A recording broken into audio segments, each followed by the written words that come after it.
Hello students, आज हम FST 1 paper 1 discuss करने के लिए मैथमेटिक्स पोर्शन प्रेजेंट है। तो सबसे पहले पेपर 1 का क्वेश्चन नंबर 1 देखते हैं।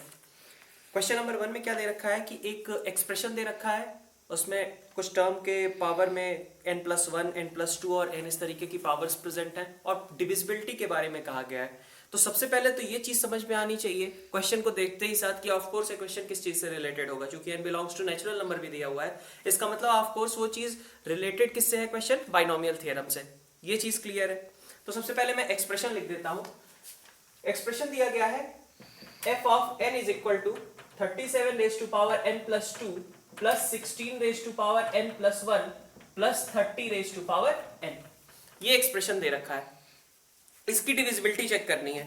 अब जैसे मान लो मैं fn की डिविजिबिलिटी चेक करना चाहता हूं बाई 3, ठीक है। बी ऑप्शन के बारे में जैसे कहा गया fn इज डिविजिबल बाई 3, ये चीज चेक करना है। तो हमें क्या करना चाहिए, 3 से डिविजिबिलिटी के बारे में अगर देखना है तो हर एक बेस को 3 के फैक्टर के फॉर्म में, जैसे 3 लेमडा प्लस 1, भाई इस बेस का कोई भी नंबर हो, 3 लेमडा प्लस 1, 3 लेमडा प्लस 2, इनके फॉर्म में कोई भी इंटीजर को रिप्रेजेंट किया जा सकता है। तो इस तरह हम क्या करेंगे, यहाँ पे चूंकि 3 से डिविजिबिलिटी की बात की जा रही है तो अपन क्या करेंगे, 37 को लिख सकते हैं कि भाई ये 3 का मल्टीपल 36 प्लस 1, इस तरीके से इसको लिखा जा सकता है। सिमिलरली 16 को क्या लिख सकते हैं हम, 15 प्लस 1, ठीक है। ध्यान दो 36 या 15 की जब हम बात कर रहे हैं तो हम क्यों इनकी बात यूज कर रहे हैं, क्योंकि ये 3 के मल्टीपल है और हमें किसकी डिविजिबिलिटी चेक करनी है, एक्सप्रेशन की डिविजिबिलिटी चेक करनी है by 3। 30 raise to power n, ये वाला टर्म तो ऑफ कोर्स इसमें 3 तो हमेशा प्रेजेंट ही होगा, इसका मतलब 30 रेज टू पावर n के बारे में हमें टेंशन लेने की जरूरत नहीं है, ये वाला टर्म हमेशा 3 से डिविजिबल होगा। तो मैं सबसे पहले जैसे बी ऑप्शन की बात कर रहा था तो मैंने कहा कि 3 से डिविजिबिलिटी मैं इस तरीके से चेक कर सकता हूं। तो क्या करना होगा, 37 को लिख दिया मैंने 36 plus 1 raise to power n+2 plus 15 plus 1 raise to power n+1 plus 30 raise to power n, ठीक है। मैं थोड़ी देर के लिए इसको यहां पे हटा ही देता हूं क्योंकि इसका कोई अपने पास लिखने के अलावा कोई काम नहीं है, क्योंकि पता है कि इस पार्ट से कोई भी रिमाइंडर नहीं आ रहा है, ठीक है। अब अपन आगे जब जाते हैं, इसको एक्सपेंड करके लिखना अगर शुरू करते हो तो क्या बनेगा, n+2 C0 36 raise to power n+2 plus इसी तरीके से n+2 C1 36 raise to power n+1, ठीक है, इंटू 1 रेज टू पावर 1। इस तरीके के टर्म्स लगातार आते रहेंगे। तो 36 प्लस 1 वाले जो बाइनोमियल टर्म दिख रहा है, इसका एक्सपेंशन जब करोगे तो लास्ट में क्या क्रिएट होगा, लास्ट में टर्म आएगी तुम्हारे पास n+2 Cn+2 36 raise to power 0 हो जाएगा और 1 की पावर में n+2, ठीक है। अब इसके हर एक टर्म पे अगर हम फोकस करें तो चूंकि 36 रेज टू पावर n+2 है, इसका मतलब ये टर्म 3 से पक्का डिविजिबल ही है। इसी तरीके से 36 रेज टू पावर n+1, ये भी 3 से डिविजिबल है। सिमिलरली जहां तक 36 प्रेजेंट होगा वहां तक हर एक टर्म क्या होगी, 36 के होने की वजह से हर एक टर्म इंडिविजुअली देखें तो 3 से डिविजिबल होगी ही होगी। तो बचा हमारे पास क्या भाई, इसके जस्ट पहले वाला टर्म क्या आया होगा, 36 रेज टू पावर 1, ठीक है। तो वहां तक तो डिविजिबिलिटी में कोई प्रॉब्लम नहीं है। दिक्कत कहां से आ सकती है, इस एक्सप्रेशन की वजह से। तो ये एक्सप्रेशन कितना कंट्रीब्यूट कर रहा है, सिर्फ 1 ही तो लिखा हुआ है ना ये, तो ये चीज कितनी हो गई, 1 के बराबर। बाकी हर एक टर्म को मैं कह सकता हूं कि इधर जितनी भी चीजें लिखी गई हैं सब 3 से डिविजिबल है, मतलब कि ये पूरा एक्सप्रेशन एक साथ इसको रिप्लेस किया जा सकता है 3 लेमडा से। ओवरऑल इफेक्टिवली कहा जाए तो 36 plus 1 raise to power n+2, ये एक्सप्रेशन कैसा हो गया, 3 लेमडा और प्लस 1 टाइप का, ठीक है। सिमिलरली हम आगे वाले टर्म को भी लिख लेते हैं, 15 plus 1 raise to power n+1 को अगर इसको लिखते हो तो क्या बनेगा, यहां पे आ जाएगा तुम्हारा n+1 C0 15 raise to power n+1, फिर n+1 C1 15 raise to power n, ठीक है। इसी तरीके के टर्म लगातार आते जाएंगे। लास्ट में हमारे पास क्या आएगा, n+1 C n+1 15 raise to power 0, ठीक है। ये टर्म अपने पास बची रह जाएगी। अब इसमें भी देखो तो ये टर्म जहां भी 15 प्रेजेंट है, 15 की पावर 1 तक के जितने भी टर्म्स प्रेजेंट हैं वो हर एक टर्म क्या होगी, 3 से डिविजिबल होगी, ठीक है। दिक्कत कहां पे आएगी, सिर्फ इस टर्म में, ठीक है। और प्लस साथ में 30 रेज टू पावर n लिखा हुआ था, उससे तो कोई प्रॉब्लम ही नहीं थी हमें, क्योंकि वो इंडिविजुअली कैसा था, 3 से डिविजिबल था। अब इसको आगे बढ़ते हैं। यहां पर हमने कहा कि ये जो पूरा टर्म लिखा हुआ है ये 36 प्लस 1 का एक्सपेंशन, ये टर्म जो है किस तरीके का था, हर एक टर्म 3 लैम्डा टाइप की थी, एक साथ में 1 लिखा हुआ था। तो इस पूरे एक्सप्रेशन को रिप्लेस करके मैं लिख सकता हूं कि it is nothing but 3 lambda 1 plus 1। Second वाला अगर हम 15 वाले टर्म्स की बात करें तो 15 वाले टर्म्स में क्या है, इसमें हर एक टर्म 3 से डिविजिबल है एक्सेप्ट दिस टर्म। ठीक है, तो ये भी कैसा होगा, कुछ 3 लैम्डा 2 टाइप की टर्म रही होगी और साथ में क्या आ जाएगा, एक 1 आ जाएगा। ठीक है, और साथ में एक लिखा हुआ है 30 रेज़ टू पावर n जो कि एनीवे 3 लैम्डा टाइप की ही टर्म है। तो अगर ये fn का टाइप है तो इसमें तुम देख सकते हो कि ये ओवरऑल एक्सप्रेशन कैसा हो गया, ये भी 3 लैम्डा 1 मतलब 3 से डिविजिबल, ये भी 3 से डिविजिबल, ये भी 3 से डिविजिबल। बची चीज क्या है, ये दोनों 1 बचे हुए हैं, मतलब 2 बचा रह रहा है। ठीक है, और 2 ऑफ कोर्स कैसा होगा, 3 से डिविजिबल तो होगा नहीं, तो इसका मतलब कि fn 3 से डिविजिबल नहीं है। ठीक है, तो यहां पे अपन कह सकते हैं कि fn is not divisible by 3। वहीं पे अगर हम ए ऑप्शन की बात करें तो ए ऑप्शन में क्या था, fn प्लस 1। अब जैसे ही fn प्लस 1 कर दिया इसने, fn प्लस 1 इसकी बात की, तो ये कितना हो गया, 3 lambda 1 plus 3 lambda 2 plus 3 lambda 3 plus 2। इतना तो ये fn खुद ही था, बाकी बचा क्या, 1 और ऐड किया जा रहा है। तो अब देख सकते हो ये ओवरऑल एक्सप्रेशन कैसा हो गया, 3 से डिविजिबल आ गया। फिर इसी तरीके से आगे अगर हम जाते हैं, सपोज सी ऑप्शन की बात करते हैं, सी ऑप्शन में भी fn इज डिविजिबल बाई 7। अब 7 की बात की गई है तो 7 के लिए भी हम इसी तरीके का काम कर सकते हैं। तुम ओवरऑल देख सकते हो कि लास्ट में कौन सा टर्म रिस्पॉन्सिबल बन रहा था, ये जो लास्ट वाली टर्म थी जिसमें कि 36 प्रेजेंट नहीं था, जिसमें कि 15 प्रेजेंट नहीं था, यही वाली टर्म रिस्पॉन्सिबल बन रही थी रिमाइंडर क्रिएट करने के लिए। अब सी ऑप्शन की बात करें, सी ऑप्शन में क्या है, 37 raise to power n plus 2 को, अब जब चूंकि तुम 7 से डिविजिबिलिटी की बात कर रहे हो तो 37 के क्लोज में कौन सा 7 का फैक्टर आएगा, 35। 7 का मल्टीपल कौन सा आएगा, 35। तो इसको लिखा जा सकता है कि 35 plus 2 raise to power n plus 2 plus 16 की जगह पे अपन क्या लिख सकते हैं, 14 plus 2 raise to power n plus 1 और प्लस 30 के लिए 28 plus 2 raise to power n, ऐसा लिखा जा सकता है। अब इसको जब एक्सपेंड करोगे तो फिर से सिमिलरली जैसा यहां पे एक्सपेंड किया, उसी तरीके से अगर मैं यहां पे एक्सपेंड करता हूं तो मेरे पास हर एक एक्सपेंशन में क्या होगा, 35 की पावर प्रेजेंट रहेगी। 35 अगर प्रेजेंट है तो इसका मतलब कि एक्सप्रेशन 7 से डिविजिबल है। तो बचा कौन सा टर्म रिस्पॉन्सिबल होगा, सबसे लास्ट वाला टर्म। जैसे ये सबसे लास्ट वाला टर्म रिस्पॉन्सिबल था रिमाइंडर क्रिएट करने के लिए, वैसे यहां पे भी सबसे लास्ट वाला टर्म रिमाइंडर क्रिएट करने के लिए रिस्पॉन्सिबल होगा। तो रिजल्ट क्या आएगा, अगर मैं कहूं कि यहां से जितनी भी टर्म्स क्रिएट होंगी वो सभी कैसी होंगी, 7 लैम्डा टाइप की, except last term. Last term क्या होगी, यहां पे लास्ट टर्म हो जाएगी 2 raise to power n plus 2, कह सकता हूं ऐसा। नेक्स्ट टर्म में 14 plus 2 raise to power n plus 1, यहां पे मुझे क्या करना होगा, अब फिर से मैंने जब एक्सपेंड किया तो हर एक टर्म 14 का जहां भी पावर प्रेजेंट है 7 से डिविजिबल रहेगा, except last term. Last term में क्या आने वाला है, तो मैंने बाकी टर्म्स को 7 लैम्डा 2 से रिप्लेस कर दिया और जो लास्ट टर्म थी वो कितनी बन गई, 2 raise to power n plus 1 plus, अब इसमें क्या आएगा 28, इसकी वजह से जितने भी टर्म्स आएंगे वो सभी कैसे होंगे, 7 लैम्डा टाइप के होंगे, तो इनको मैंने 7 लैम्डा 3 लिख दिया, प्लस जो 2 रेज़ टू पावर n है ये लास्ट टर्म क्रिएट करेगा, तो मैंने इसको भी लिख दिया। ठीक है, अब अगर इसका सम देखें तो हमारे पास क्या बन रहा है, 7 lambda 1 plus lambda 2 plus lambda 3 plus 2 raise to power n plus 2, 2 raise to power n plus 1 और 2 रेज़ टू पावर n। अगर यहां पे देखें इनमें से 2 की पावर n तुम बाहर निकाल सकते हो कॉमन, बाकी बचा क्या, 2 स्क्वायर प्लस यहां पे 2 और प्लस 1, तो ये क्या है, 7 लिखा हुआ है। इसका मतलब ये वाली जो टर्म थी ये भी ओवरऑल कैसी है, 7 से डिविजिबल है, और ये वाली टर्म भी कैसी है, 7 से डिविजिबल है। इसका मतलब कि ओवरऑल एक्सप्रेशन कह सकता हूं मैं कि सी ऑप्शन भी क्या होगा, करेक्ट होगा, क्योंकि 7 से डिविजिबिलिटी है। सेम चीज हम अप्लाई कर सकते हैं ऑप्शन डी के लिए भी। fn is divisible by f4 is divisible by 5, तो f4 इज डिविजिबल बाई 5 कोई फर्क नहीं पड़ता हमें। फिर से हम कह सकते हैं कि 37 को 35 प्लस 2, 16 को 15 प्लस 1 और 30 रेज़ टू पावर n तो एनीवे 5 से डिविजिबल होगा ही होगा। ठीक है, तो इस तरीके से करके हम तीनों सारे ऑप्शंस चेक कर सकते हैं। तो हमारे पास ओवरऑल कहा जाए यहाँ पे क्या क्या करेक्ट निकल करके आ रहे हैं ऑप्शंस ए, सी और डी। ये तीन ऑप्शंस तुम्हारे करेक्ट होंगे। तो अपन ए, सी, डी इस आंसर के साथ जा सकते हैं। सेकंड क्वेश्चन पे आते हैं। तो सेकंड क्वेश्चन में क्या दिया गया है, ओ ए बी एक ट्रायंगल दिया गया है जो कि आइसोसेलेस ट्रायंगल है। ए पॉइंट 1,0, बी पॉइंट 0,1। तो फुट ऑफ परपेंडिकुलर जब ड्रॉप करोगे ओ से लाइन ए बी पे, तो ऑफ कोर्स कौन सा पॉइंट आने वाला है, mid point of A B. That means कि पी क्या होगा, हाफ कॉमा हाफ।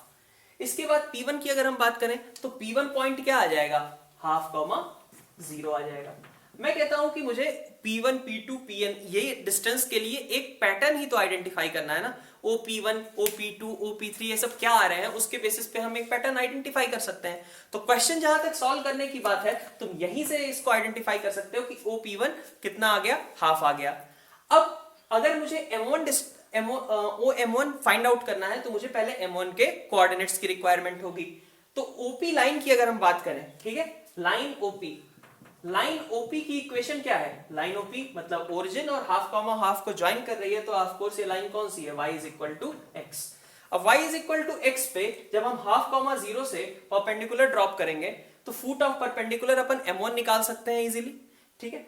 अब ये वाला पॉइंट की अगर हम बात करें, ठीक है, तो ये तुम्हारे पास वैसे तो हमें M1 पॉइंट से भी नहीं मतलब है, हमें तो बस वो M1 डिस्टेंस चाहिए। तो अगर मैं P1 से लेंथ ऑफ परपेंडिकुलर निकाल लेता हूं, ठीक है, ये लेंथ M1 P1 अगर ये फाइंड आउट कर लेता हूं तो मैं पाइथागोरस यूज करके OM1 निकाल सकता हूं।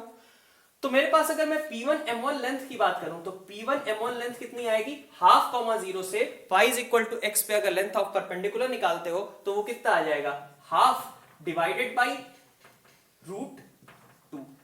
ये हो जाएगी तुम्हारे पास P1 M1 की लेंथ। P1 M1 लेंथ आ गई। OM1 अब हमें और निकालना था। OP1 के बारे में पहले ही पता चल चुका था, OM1 और फाइंड आउट करना है। तो ट्रायंगल OP1 M1 जो कि एक राइट एंगल ट्रायंगल है, इसका यूज कर लेते हैं। ये क्या दिखा रहा है कि हमारे पास OP1 जो कि हाइपोटेनस है उसका square will be equal to OM1 square plus P1 M1 square, ठीक है। तो OP1 स्क्वायर मतलब 1/4, OM1 स्क्वायर मतलब ये चीज हमें फाइंड आउट करनी थी, और P1 M1 स्क्वायर मतलब कितना हो गया, 1/8, ठीक है। 1/2 √2 था, इसका स्क्वायर किया तो 1/8। दैट मींस कि OM1 कितना बच गया, 1/4 माइनस 1/8, 1/8 हो गया, और OM1 की वैल्यू कितनी हो गई, 1/2 √2, ठीक है। तो OP1 कितना आ गया, हाफ, OM1 कितना आ गया, 1/2 √2। तो इस पैटर्न के बेसिस पे अपन कौन से ऑप्शंस पे मार्क कर सकते हैं, यहीं से डायरेक्टली कह सकते हैं हम कि OP1 मतलब अगर तुम ए ऑप्शन की बात करोगे, ए ऑप्शन में क्या कहा गया है, OPN is equal to half raise to power n-1। तो अगर मैं ए ऑप्शन की बात करूं तो ए ऑप्शन में दिया गया था OPN is equal to half raise to power n-1। तो OP1 इसके अकॉर्डिंग क्या आना चाहिए था, हाफ रेज टू पावर 0 मतलब कि 1 आना चाहिए था, जो कि यहां पे हमें दिख रहा है कि OP1 कितना है, हाफ है। तो इसका मतलब ए ऑप्शन रॉन्ग हो गया। बी ऑप्शन की बात करें तो बी ऑप्शन करेक्ट है, क्योंकि OPN is equal to half raise to power n है, और OP1 की वैल्यू कितनी आ रही है, हाफ के बराबर। क्योंकि हम सेम प्रोसेस जैसा हमने OP1 और OM1 निकाला, सेम चीज हम आगे भी फॉलो करके OP2, OM2 ये सब भी फाइंड आउट कर सकते हैं, और वो सभी इसी पैटर्न को फॉलो कर रहे होंगे। फिर जब हम सी ऑप्शन की बात करते हैं, मतलब बी ऑप्शन OP1 हाफ आने की वजह से बी ऑप्शन को हमने कहा कि ये करेक्ट आ रहा है। फिर हम जब सी ऑप्शन की बात करते हैं तो सी ऑप्शन में OMN की बात की गई है। अब OMN के लिए अगर हमें फॉर्मूला बनाना है तो OMN क्या दिया हुआ है सी ऑप्शन में, √2 upon 2 raise to power n+1, ठीक है। अगर मैं n को 1 रखता हूं तो कितना आ जाएगा, √2/2 स्क्वायर। देख रहे हो OM1 की वैल्यू कितनी आ रही है यहां से, √2/2 स्क्वायर, दैट मींस 1/2 √2, जो कि यहां पे ऑलरेडी आ चुकी है।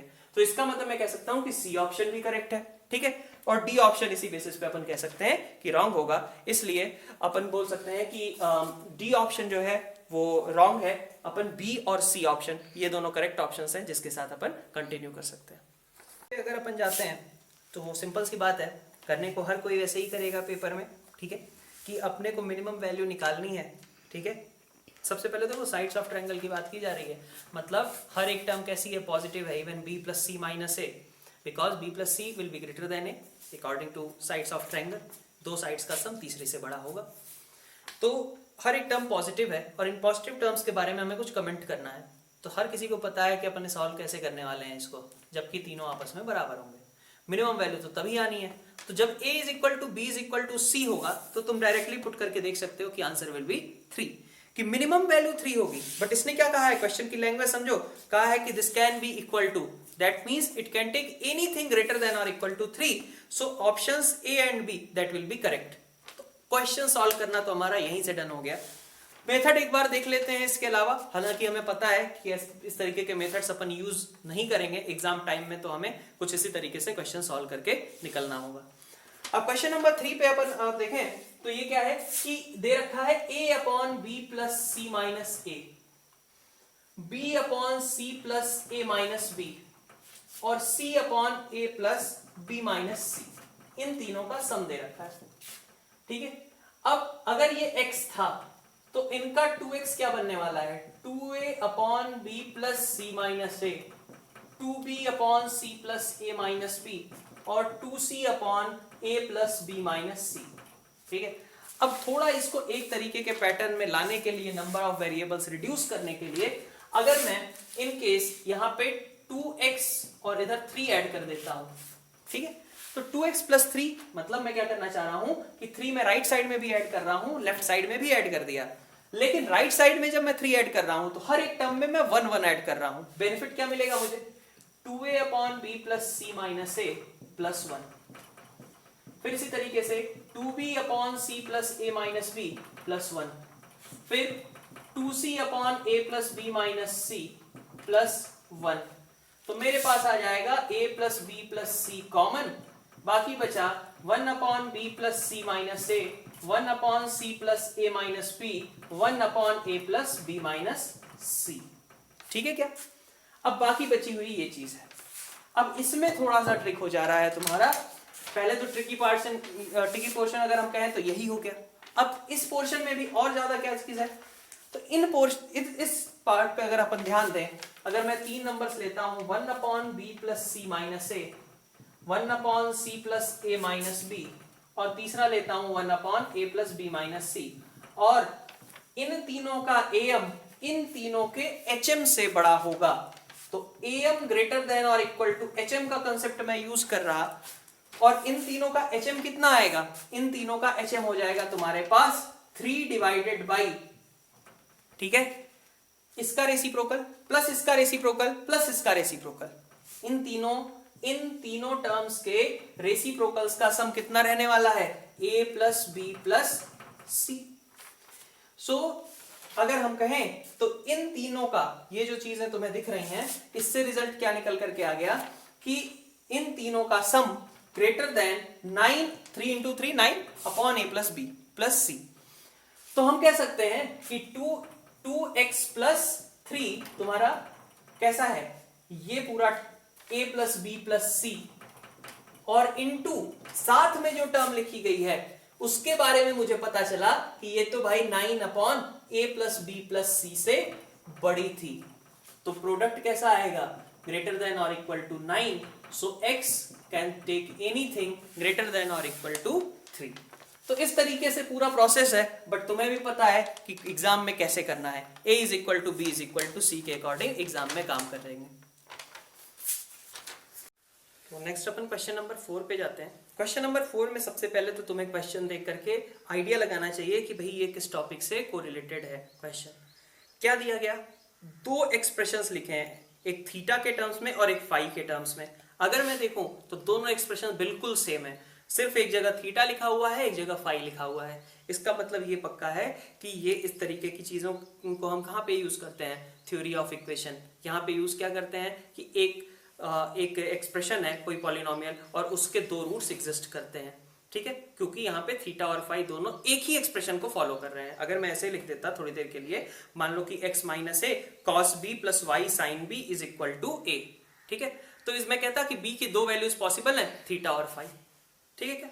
तो इस बेसिस पे अपन क्या कह सकते हैं कि सबसे पहले तो मुझे ये चीज चमकनी चाहिए कि x माइनस ए cos theta plus y sine theta और ये जैसे फाई में दोनों एक्सप्रेशन सेम लिखे गए हैं। अगर दोनों एक्सप्रेशन सेम लिखे गए हैं तो इसका मतलब कि यहाँ पे हम एक ही एक्सप्रेशन के दो रूट्स थीटा और फाई हैं, इस कंसेप्ट को यूज कर सकते हैं। अब और क्या दे रखा है साथ में क्वेश्चन में, tan theta by 2 minus tan phi by 2। अब इसका मतलब क्या हुआ, तुम्हें सबसे पहले ये दिमाग में क्लिक करना पड़ेगा कि cos थीटा या sin थीटा को जब मैं tan थीटा बाई 2 के टर्म्स में कन्वर्ट करूंगा तो मेरे पास क्या बनेगा भाई, cos थीटा की जगह पे क्या लिखोगे 1 minus tan square theta by 2 upon 1 plus tan square theta by 2। Similarly sin theta की जगह पे क्या लिखोगे 2 tan theta by 2 upon 1 plus tan square theta by 2। इसका मतलब क्या हुआ कि यहां से एक क्वाड्रेटिक बनने जैसा दिख रहा है। तो अगर क्वाड्रेटिक के बारे में अपन सोच पाएंगे तो हमें तुरंत ही क्लिक कर जाएगा कि अच्छा इसी के दो रूट्स के बारे में बात की गई थी जहां से थीटा और फाई दोनों ही एक ही एक्सप्रेशन को सेटिस्फाई कर रहे थे। ठीक है बात। तो ये कंसेप्ट सबसे पहले मुझे क्वेश्चन देख करके एनालाइज करना पड़ेगा थोड़ा टाइम लेकर के। अब इस क्वेश्चन को अगर हम प्रोसीड करने जाते हैं तो हमें क्या दिख रहा है कि x माइनस ए, मैंने मान लिया है यहां पे कि x माइनस ए कॉस पी सपोज, ठीक है, plus y sine p is equal to a। ठीक, p की दो वैल्यूज हैं थीटा और फाई जो इसको सेटिस्फाई कर रही हैं। क्या कहा मैंने कि चूंकि इस क्वेश्चन में तो और अच्छी बात है कि tan theta by 2 tan phi by 2 इनका जिक्र कर ही दिया है उसने, तो इससे हमें और ज्यादा अच्छे से क्लियरिटी हो जा रही है कि भाई tan थीटा बाई 2 और tan फाई बाई 2 को एक्सप्रेशन में लाना ही है, और जब हम उसको लाएंगे तो उसके लिए हमें क्वाड्रेटिक अपने आप फॉर्म करते हुए दिखेगी। तो हम cos p की जगह पे हम लिख देते हैं 1x minus A as it is. cos p की जगह पे मैंने लिख दिया 1 minus tan square p by 2, ठीक है, 1 minus tan square p by 2 upon 1 plus tan square p by 2।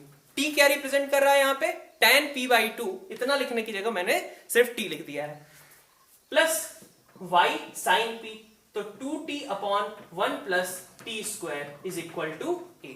ठीक है, t मैं एक बार फिर से मेंशन कर देता हूं, t क्या था tan p बाई 2 था।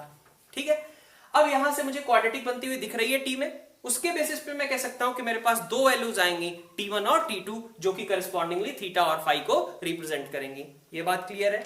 अब इस यहां से अगर हम इसको सिंप्लीफाई करते हैं तो मैं जो सिंप्लीफाई होकर के एक्सप्रेशन बनेगा वो डायरेक्टली लिख रहा हूं, कैलकुलेशन पार्ट पे गया बिना। सिंप्लीफाई होकर के ये बन जा रहा है कुछ xt square minus 2yt plus 2a minus x is equal to 0। ये एक्सप्रेशन बन जा रहा है। अब अगर ये एक्सप्रेशन है, इसके रूट्स क्या है t1 और t2। ठीक है, t1 किसको रिप्रेजेंट करेगा, देख सकते हो t क्या माना tan p बाई 2, तो t1 क्या होगा tan थीटा बाई 2 और ये क्या होगा tan फाई बाई 2। ठीक है, तो t1 माइनस t2 के बारे में हमें इंफॉर्मेशन दे दी गई है कि t1 माइनस t2 कितना था, t1 माइनस t2 दिया गया 2b के बराबर। ठीक है, और t1, अब देखो b और d ऑप्शंस पे अगर मैं फोकस करूं तो यहां पे मुझे t1 और t2 की वैल्यूज निकालनी थी। तो t1 प्लस t2 अगर मुझे पता चल जाए, क्योंकि t1 प्लस t2 भाई यहां पे सम ऑफ रूट्स को ही तो रिप्रेजेंट कर रहा है, तो t1 प्लस t2 ये सम की अगर हम बात करें तो t1 प्लस t2 कितना हो गया 2y डिवाइडेड बाई x। ठीक है, यहां से मैं कह सकता हूं कि t1 की वैल्यू कितनी हो जाएगी b plus y by x और t2 की वैल्यू कितनी हो जाएगी y by x minus b। ठीक है, तो ये आ गया हमारे पास tan थीटा बाई 2 और tan फाई बाई 2 की वैल्यूज। इसका मतलब मैं कह सकता हूं कि b और d दोनों ही ऑप्शंस करेक्ट। नेक्स्ट अपन देखें अगर a और c ऑप्शंस के बारे में, तो a और c ऑप्शंस में क्या दे रखा है कि y a b और x इनमें कुछ रिलेशन दे रखा है। अब इस रिलेशन के लिए तुम क्या यूज कर सकते हो, देखो y square is equal to, अब मैं जैसे ये तो हमारे पास b और d ऑप्शंस आ गए, यहां से एक ऑप्शन b को रिप्रेजेंट कर रहा है, एक ऑप्शन d को रिप्रेजेंट कर रहा है। अब मैं अगर a ऑप्शन की बात करूं तो a ऑप्शन में क्या दे रखा है y square is equal to 2ax minus 1 minus b square into x square, ये चीज दे रखी है। तो अब इसको कैसे लिखा जा सकता है, अगर मैं फिर से वही हमें ये कोई कोरिलेशन बिटवीन रूट्स इन्हीं को यूज करना होगा। तो अगर अपन यहां से देखें तो t1 प्लस t2 की वैल्यू और t1 माइनस t2 की वैल्यू, ये दोनों चीजें क्लियर है। पॉज करिएगा, पॉज करिए एक मिनट। ठीक है, अगर ए ऑप्शन की बात करता हूं तो ए ऑप्शन में क्या दिख रहा है तुम्हें, ए ऑप्शन में तुम्हें दिख रहा है कि वाई स्क्वायर एक साइड है, एक्स स्क्वायर 2ax ये सारी टर्म्स की बात की जा रही है। तो अगर मैं y square by x square इन सब के बारे में सोचूं तो ये टर्म मुझे कहां से बनती हुई दिखाई देगी, ये सम के इसका जो रिजल्ट है हमारे पास x t square minus 2it plus 2a minus x is equal to 0। यहाँ पे अगर हम देखते हैं तो हमारे पास जो t1 प्लस t2 है, ठीक है, उसके बारे में हमें ये इंफॉर्मेशन पता है कि 2i बाई, तो अगर हम ये यूज करते हैं कि t1 प्लस t2 का whole square is equal to t1 minus t2 का whole square plus 4t1 t2, ऐसा लिखा जा सकता है, इसमें तो कोई दिक्कत है नहीं। अब t1 प्लस t2 के लिए मैंने क्या किया, 2y बाई एक्स सब्स्टिट्यूट किया, तो यहां बन गया 4y square by x square is equal to t1 minus t2, मुझे पहले से ही इंफॉर्मेशन दी गई थी, 2b यहां पे रख दिया, 2b का स्क्वायर मतलब 4b square plus 4t1 t2, t1 into t2 की अगर हम बात करें तो t1 इंटू t2 कितना है, कांस्टेंट पार्ट इसका 2a माइनस एक्स, ठीक है, और डिवाइडेड बाई x, ये है। यहां से तुम्हारे पास सिंप्लीफाई करके ए ऑप्शन तक जा सकते हैं अपन। तो हमें यहां से क्या पता चल रहा है कि ऑप्शन ए, बी और सी, सॉरी ए, बी और डी, अपन इन तीनों ऑप्शंस के साथ कंटिन्यू कर सकते हैं। ये हमारे पास फाइनल आंसर हो जाएगा इसका ए, बी, डी, ठीक है। इसके बाद अपन चाहें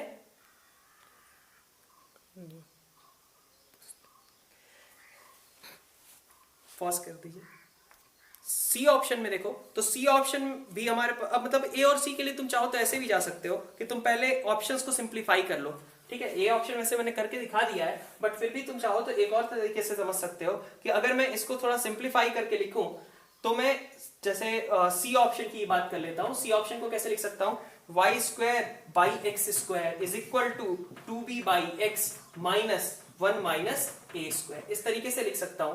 अब y बाई एक्स क्या रिप्रेजेंट कर रहा है, b क्या रिप्रेजेंट कर रहा है, a क्या रिप्रेजेंट कर रहा है, वो हम यहां से t1 और t2 के टर्म्स में कन्वर्ट करके भी चेक कर सकते हैं कि क्या ये ऑप्शन सेटिस्फाई हो रहा है या नहीं हो रहा है। बट डायरेक्टली अगर हमें ये चीज दिख जाती है तो सो फार सो गुड, हमारे पास सिर्फ ऑप्शन ए, बी और डी, ये तीनों इसके आंसर। नंबर 5 पे अपन जाए। क्वेश्चन नंबर 5 में एक परमुटेशन कॉम्बिनेशन से क्वेश्चन दिया हुआ है, number of numbers divisible by 25, ठीक है, विदाउट रिपीटिशन यूजिंग 5 डिजिट्स, ठीक है। तो विदाउट रिपीटिशन है, 5 डिजिट्स हमें यूज करने हैं, हमें कितने 6 डिजिट्स दिए गए हैं, ठीक है बात। तो अब यहाँ पे 25 से अगर डिविजिबल केस देखना है तो 25 से डिविजिबल नंबर्स की क्या स्पेशलिटी होती है कि हमारे पास जो लास्ट के 2 प्लेसेस हैं वो इफेक्टिवली हमारे पास कैसे होने चाहिए, 25 से डिविजिबल होने चाहिए, ठीक है।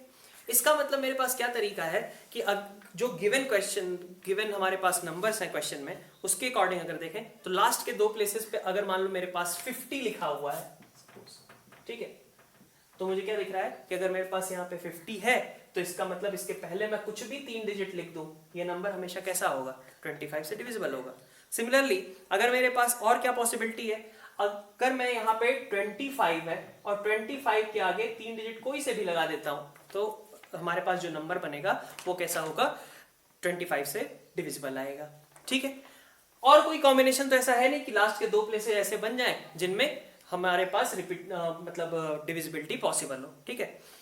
तो 50 यहाँ पे लिखा हुआ था, 50 यहाँ पे लिखा हुआ था, इस केस को अगर मैं कंसीडर करूं कि भाई इस तरीके के कितने नंबर्स में बना सकता हूं, तो अब देखो हमारे पास क्या है, 0 मैंने ऑलरेडी यूज कर लिया है, मेरे पास बाकी बचे क्या हुए हैं चीजें, 4 चीजें बची हुई है मेरे पास, 1, 2, 3 और 4, ठीक है। इसकी बात कर रहा हूं मैं केस 1, अगर इसको मैं लिख लेता हूं तो 1, 2, 3, 4 में से कोई 3 चीजें मैं यहां पे उठा करके रख दूं, मुझे कोई फर्क नहीं पड़ता, हमेशा नंबर कैसा आएगा, 25 से डिविजिबल आएगा।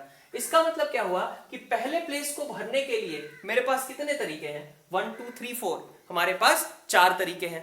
फिर इसी तरीके से दूसरे प्लेस को भरने के लिए हमारे पास कितने तरीके बचेंगे, ध्यान रहे रिपीटिशन नहीं कर सकते हैं। जब रिपीटिशन नहीं कर सकते हैं तो पहले प्लेस को भरने का अगर 4 तरीका था तो दूसरे प्लेस को भरने का कितना तरीका बचेगा, 3 ही तरीका बचेगा। और सबसे लास्ट वाली प्लेस मतलब इस प्लेस को भरने के कितने तरीके बचेंगे, 2 तरीके बचेंगे। तो इसका मतलब कि इन तीनों प्लेसेस को अरेंज करने के कितने तरीके हो गए, 24। अब यहां 50 तो फिक्स है, इसका मतलब कि केस 1 में हमारे पास कितने नंबर्स क्रिएट हो सकते हैं, 24 नंबर्स इस तरीके के बन सकते हैं, ठीक है बात।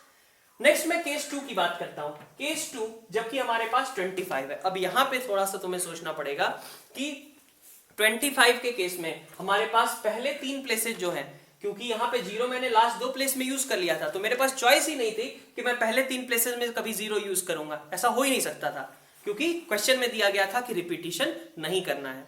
लेकिन अब जब मैं यहाँ पे 25 दिख रहा है तो मेरे पास चॉइस है, मैं चाहूं तो यहाँ पे जीरो को यूज करूं, क्योंकि मेरे पास ऑप्शंस क्या है भरने के लिए इन तीन प्लेसेस को। अभी भी मेरे पास बचे हुए हैं 1 बचा हुआ है, 3 बचा हुआ है, 4 बचा हुआ है और 0 बचा हुआ है। तो मुझे तीन प्लेसेस ही भरने हैं, मैं चाहूं तो जीरो यूज ही ना करूं, मैं 1, 3 और 4 से ही काम चला लूं, ठीक है, उससे कोई दिक्कत नहीं है। और चाहूं तो मैं जीरो भी यूज कर सकता हूं। तो मैं पहले ऐसा केस लेता हूं, केस 2 का वो पार्ट जबकि जीरो मैंने नहीं यूज किया है, ठीक है। अगर जीरो को मैंने इन तीनों प्लेसेस में नहीं यूज किया है तब तो मुझे कुछ भी सोचने की जरूरत नहीं है। मेरे पास जीरो को हटाने के बाद 2 और 5 ऑलरेडी यूज हो चुके हैं, तो मेरे पास तीन चीजें बच रही हैं, 1, 3 और 4। अब 1, 3, 4 से इन तीन प्लेसेस को भरोगे, कितने तरीके होंगे, 3 फैक्टोरियल, इस प्लेस को भरने का 3, इस प्लेस को 2 और इस प्लेस को भरने का 1 तरीका। इसका मतलब अगर जीरो नहीं यूज किया गया तो हम स्ट्रेट फॉरवर्ड कह सकते हैं कि 3 फैक्टोरियल वेज में ये काम हो जाएगा। लेकिन वहीं पे अगर हम जीरो यूज करते हैं, ठीक है, जीरो इज यूज्ड, मतलब जीरो हम यूज ही कर रहे हैं, तो मान लो किसी भाई एक तो जीरो हो गया, ठीक है, हमारे पास क्या चॉइस थी, फिर से ध्यान दो, 1, 3, 4 और 0। एक मैंने जीरो यूज कर लिया, अब 1, 3 और 4 में से कोई भी दो चीजें तो यूज करनी पड़ेंगी ना इन तीन में से, ठीक है। तीन प्लेसेस भरने हैं, एक जगह पे मैं जीरो डाल दूंगा, लेकिन बाकी दो जगहों को भरना है, तो मुझे पहले क्या यूज करना होगा कि 1, 3, 4 में से कौन सी दो चीजें मुझे चाहिए। तो 1, 3, 4 में से कौन सी दो चीजें चाहिए, ये चीज देखने के लिए मैंने क्या किया, 3C2, तीन में से दो चीजें यूज कर लें, ठीक है। अब इसके बाद मैं कहता हूं कि अब मेरे पास तीन चीजें आ चुकी हैं, एक जीरो है, सपोज एक जीरो है मैंने ले लिया, और एक ले लिया मैंने 1 ले लिया, और एक ले लिया 4, ठीक है, मान लेता हूं मैं। मेरे पास ये तीन नंबर्स हैं, 3 डिजिट्स हैं इनफैक्ट, जो कि यहां पे मुझे भरने हैं। तो इस इन तीन प्लेसेस को भरने के क्या तरीके होंगे। पहले प्लेस पे जीरो तो जा नहीं सकता है, तो पहले प्लेस पे जब जीरो नहीं जा सकता है, इसका मतलब इस प्लेस को भरने के कितने तरीके हुए, 2 तरीके हुए, ठीक है। इसके बाद इस प्लेस को भरने के कितने तरीके हुए, देख सकते हो। अब जीरो यहां पे यूज किया जा सकता है, सपोज मैंने 1 यहां पे भर दिया, तो मेरे पास 0 और 4 अभी भी अवेलेबल है। इस प्लेस को भरने के लिए मैं 2 तरीके यूज कर सकता हूं, और सबसे इस लास्ट में इस प्लेस को भरने के लिए मेरे पास एक ऑप्शन रह जाएगा। तो इसका मतलब इन तीन प्लेसेस को अरेंज करने के कितने तरीके हो गए, 4 तरीके। तो 3C2 तो मैंने चूज किया था, और उसके बाद इन तीन नंबर से मैंने इसको भरा कितने तरीके से, 4 तरीके से, तो 3C2 इंटू 4, ठीक है। तो ये हमने कहा जब 50 यहां पे हम रख रहे थे, तो हम पहले जीरो को हम यहीं पे यूज कर लिए, तो आगे तो हमारे पास इन तीन प्लेसेस में जीरो यूज करने का चांस ही नहीं था। तो हमारे पास कितने तरीके बने थे, 24। फिर केस 2 लिया, 25 लास्ट में रखा, जीरो पहले यूज हो सकता है, मेरा मन मैं जीरो यूज करूं या ना यूज करूं। तो अगर मैंने जीरो नहीं यूज किया तो फिर कितना बन जाएगा, 3 फैक्टोरियल वेज, क्योंकि मुझे ज्यादा सोचने की जरूरत ही नहीं है, तीन चीजें मुझे दी गई हैं, नॉन जीरो हैं, मैं तीनों प्लेसेस पे कहीं भी कुछ भी रख सकता हूं। लेकिन अगर zero is to be used, अगर जीरो यूज किया जा रहा है, तो इसका मतलब मैंने एक केस लिया कि जीरो के अलावा अभी भी तीन चीजें, और हमें सपोज 0, 1, 4 यूज किया, उससे कितने तरीके से इन तीन प्लेसेस को भर सकते हैं, तो उसके तरीके हो गए 4। तो टोटल नंबर ऑफ नंबर्स कितने होंगे, तो 24 plus 3 factorial plus 3C2 into 4। So option, अगर हम ऑप्शन में तो डिविजिबिलिटी पूछ रखी है, तो हम ओवरऑल कहें कि टोटल कितना हो जा रहा है हमारे पास, 24 प्लस 6 प्लस 12, ठीक है।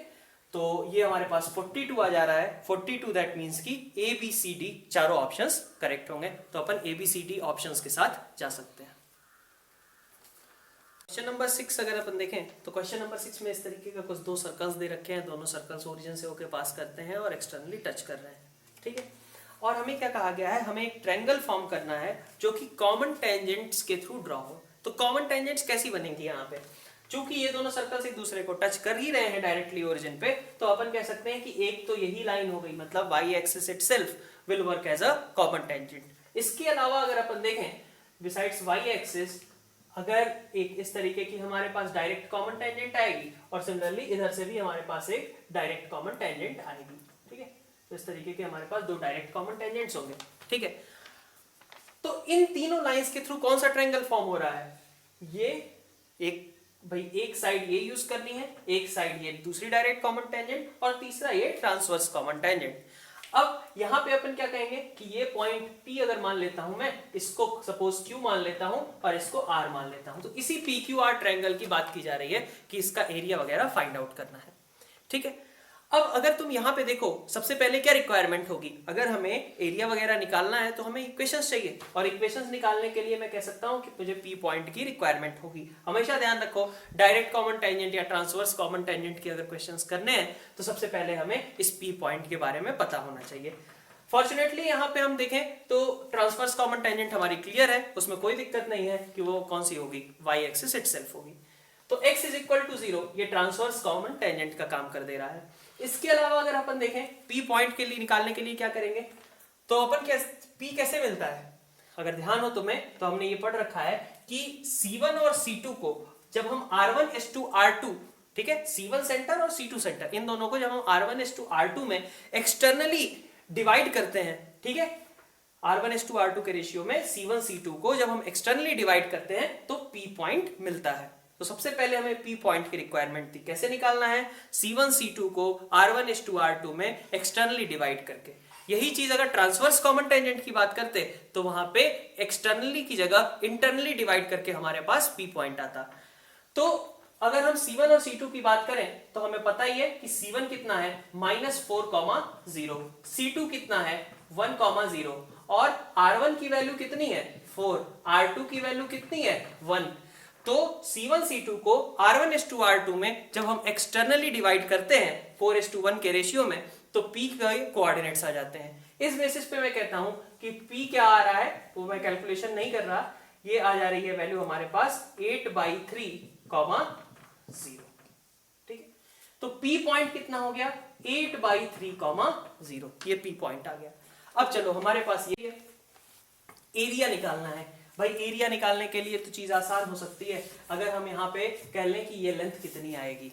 ठीक है, तो अब देखें अगर हम बाकी ऑप्शंस की बात करें तो product of slopes of direct common tangents, ये सारी चीजें निकालने को कही गई हैं। तो एनीवे अगर सी ऑप्शन दिया गया है तो हमें किसी न किसी तरीके से हमें इन टेंजेंट्स की इक्वेशन तो निकालनी ही पड़ेगी डायरेक्ट कॉमन टेंजेंट्स की, तभी तो हम उनके स्लोप पे कमेंट कर पाएंगे। तो सबसे पहले आप डायरेक्ट कॉमन टेंजेंट कैसे निकालेंगे, तो भाई ये लाइन क्या है 8/3, 0 से पास करती है लाइन, तो मैं कह सकता हूं कि जो भी लाइन होगी उसकी इक्वेशन क्या आएगी, y - 0 is equal to slope into x - 8/3। ठीक है, अब ये चीज अगर टेंजेंट का काम कर रही है तो इसका मतलब कि यहां से वही चीज जो हम बार बार यूज करते हैं, हमेशा से यही यूज करते आए कि भाई सर्कल के बारे में टेंजेंट से रिलेटेड हमारे पास इंफॉर्मेशन ही क्या है कि length of perpendicular from centre should be equal to radius. तो लेंथ ऑफ परपेंडिकुलर सपोज मैं 1,0 वाले सर्कल को यूज करता हूं, तो 1,0 से इस पे जो लेंथ ऑफ परपेंडिकुलर आनी चाहिए that should be equal to its radius, that means 1। So 1,0 से अगर हम y - mx plus 8/3m is equal to 0, इसकी बात अगर हम करें तो इस पे length of perpendicular from 1,0 will be equal to -m plus 8/3m upon √1 plus m²। ठीक है, ये लेंथ ऑफ परपेंडिकुलर हो जाएगी and that should be equal to radius. Radius कितना है सर्कल का, तो इस सर्कल की बात कर रहे हैं तो इसका रेडियस कितना था 1 था। ठीक है, तो अब यहां से हमारे पास आ गया, अगर मैं स्क्वायर वगैरह कर भी लेता हूं तो 25m²/9 is equal to 1 plus m²। That means कि m² इज इक्वल टू 9/16। ठीक है, तो ऑफ कोर्स एक स्लोप की बात हम कर रहे हैं ±3/4। तो एक लाइन होगी जिसका स्लोप 3/4 होगा, दूसरी लाइन का स्लोप -3/4 होगा। दैट मींस कि सी ऑप्शन हमारे पास product of direct common tangent जो दे रखा है, कितना दे रखा है 16/9, वो तो पक्का इनकरेक्ट है क्योंकि प्रोडक्ट कितना आता है -9/16। ठीक है, अब आगे बढ़ते हैं अपन। नेक्स्ट कहा जा रहा है कि इन सेंटर ऑफ ट्रायंगल PQR, तो ध्यान से देखो भाई, इन सेंटर ऑफ ट्रायंगल PQR वो तो साफ साफ दिख रहा है 1,0। भाई इन सेंटर का मतलब क्या है कि ऐसा सर्कल जो कि ऐसे सर्कल का सेंटर जो कि तीनों साइड्स को टच करता हो, तो PQR को टच कर ही रहा है 1,0 वाला सर्कल। दैट मींस कि ए ऑप्शन करेक्ट होगा। तो ए ऑप्शन करेक्ट है। सी ऑप्शन के बारे में हमने कह दिया कि ये इनकरेक्ट होगा। Equation of radical axis of circle S1 and S2, radical axis यहाँ पे क्या होगी, रेडिकल एक्सिस ये वाली लाइन होगी और रेडिकल एक्सिस क्या है, x इज इक्वल टू 0 और ना कि y इक्वल टू 0। इसका मतलब कि बी ऑप्शन भी इनकरेक्ट है। तो हमें अभी तक क्या पता चला, ए करेक्ट है, बी और सी दोनों ऑप्शंस कैसे हैं, इनकरेक्ट है। फिर हम डी ऑप्शन पे जाते हैं। यहाँ पे क्या कहा गया है, transverse common tangent intersects direct common tangent at points Q and R। तो अब तुम्हारे पास PQ PR इन सारे लाइंस की इक्वेशन वैसे ही पता है, तो तुम QR की लेंथ भी फाइंड आउट कर सकते हो। ठीक है, तो यहाँ पे अपन ए और डी ऑप्शंस के साथ जा सकते हैं, यहाँ पे बी और सी ऑप्शंस इनकरेक्ट है। 7 पे जाते हैं अपन। क्वेश्चन नंबर 7 में ये हमारे पास एक कंबाइंड इक्वेशन दे रखी है एंगल बाइसेक्टर्स की। अब एंगल बाइसेक्टर्स का अगर हम फैक्टराइज करके देखें, बहुत ही सिंपली देख सकते हो कि इसका फैक्टराइजेशन पॉसिबल है। 12x² माइनस 7xy, इसकी जगह मैंने लिख दिया 16 plus 9 minus 12y² is equal to 0। तो यहां से इसके दो फैक्टर्स बन जा रहे हैं, एक है 3x माइनस 4y और दूसरा है 4x plus 3y is equal to 0। तो वही मैंने पहले ही ड्रॉ कर लिया यहाँ पे कि एक bisector y is equal to 3x/4 है और दूसरा bisector y is equal to minus 4x/3 है। अब मुझे एक लाइन दी गई है कि एक लाइन तो भाई हमें पता है y is equal to x/2, हमें दूसरी लाइन फाइंड आउट करनी है कि वो दूसरी लाइन कौन सी होगी जिसके लिए b1 और b2 एंगल बाइसेक्टर्स का काम कर रहे हैं। ठीक है, तो अगर मैंने L2 सपोज ले लिया दूसरी लाइन और इसकी स्लोप को m मान लिया, ठीक है, तो अगर मैं इसको प्रॉपर ओरिएंटेशन में इसके एंगल्स मेजर करूं तो मैं कह सकता हूं अगर मैं एंटी क्लॉकवाइज मूव करूंगा तो एंटी क्लॉकवाइज मूव करने पे मेरे पास क्या आएगा, यहाँ पे हमारे पास स्लोप कितना है, हाफ है, इसका स्लोप कितना है 3/4 है, मान लिया इसकी स्लोप m होगी।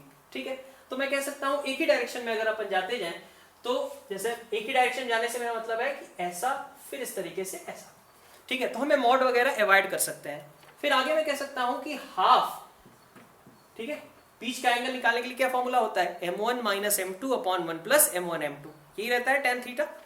तो half minus 3/4 upon 1 plus m1 into m2।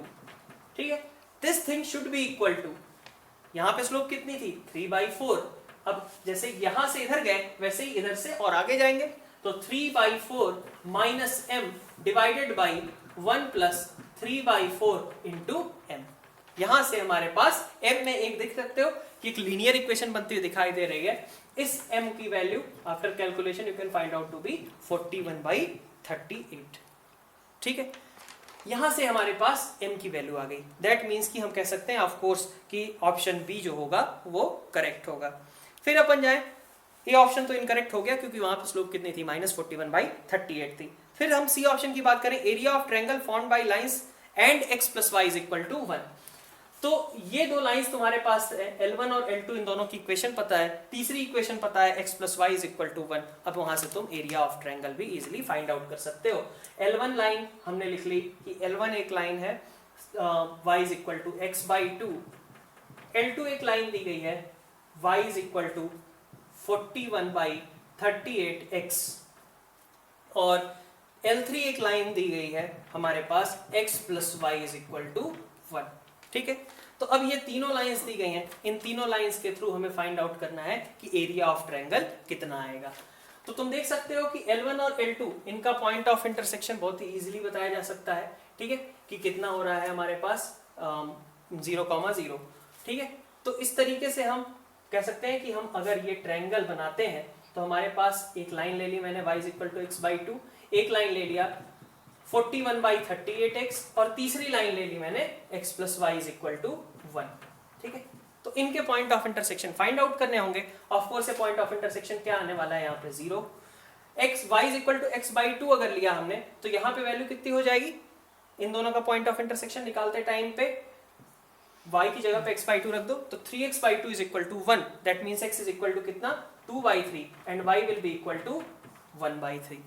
Next अगर हम यहाँ पे बात करें तो y की वैल्यू अगर मैंने 41/38x रख दी तो यहाँ पे कितना आएगा 79/38x। दैट मीन्स कि यहाँ पे वैल्यू कितनी हो जाएगी 38/79 और 41/79। ठीक है, अब हमारे पास तीनों पॉइंट्स पता है, यहाँ से हम area of triangle find out कर सकते हैं।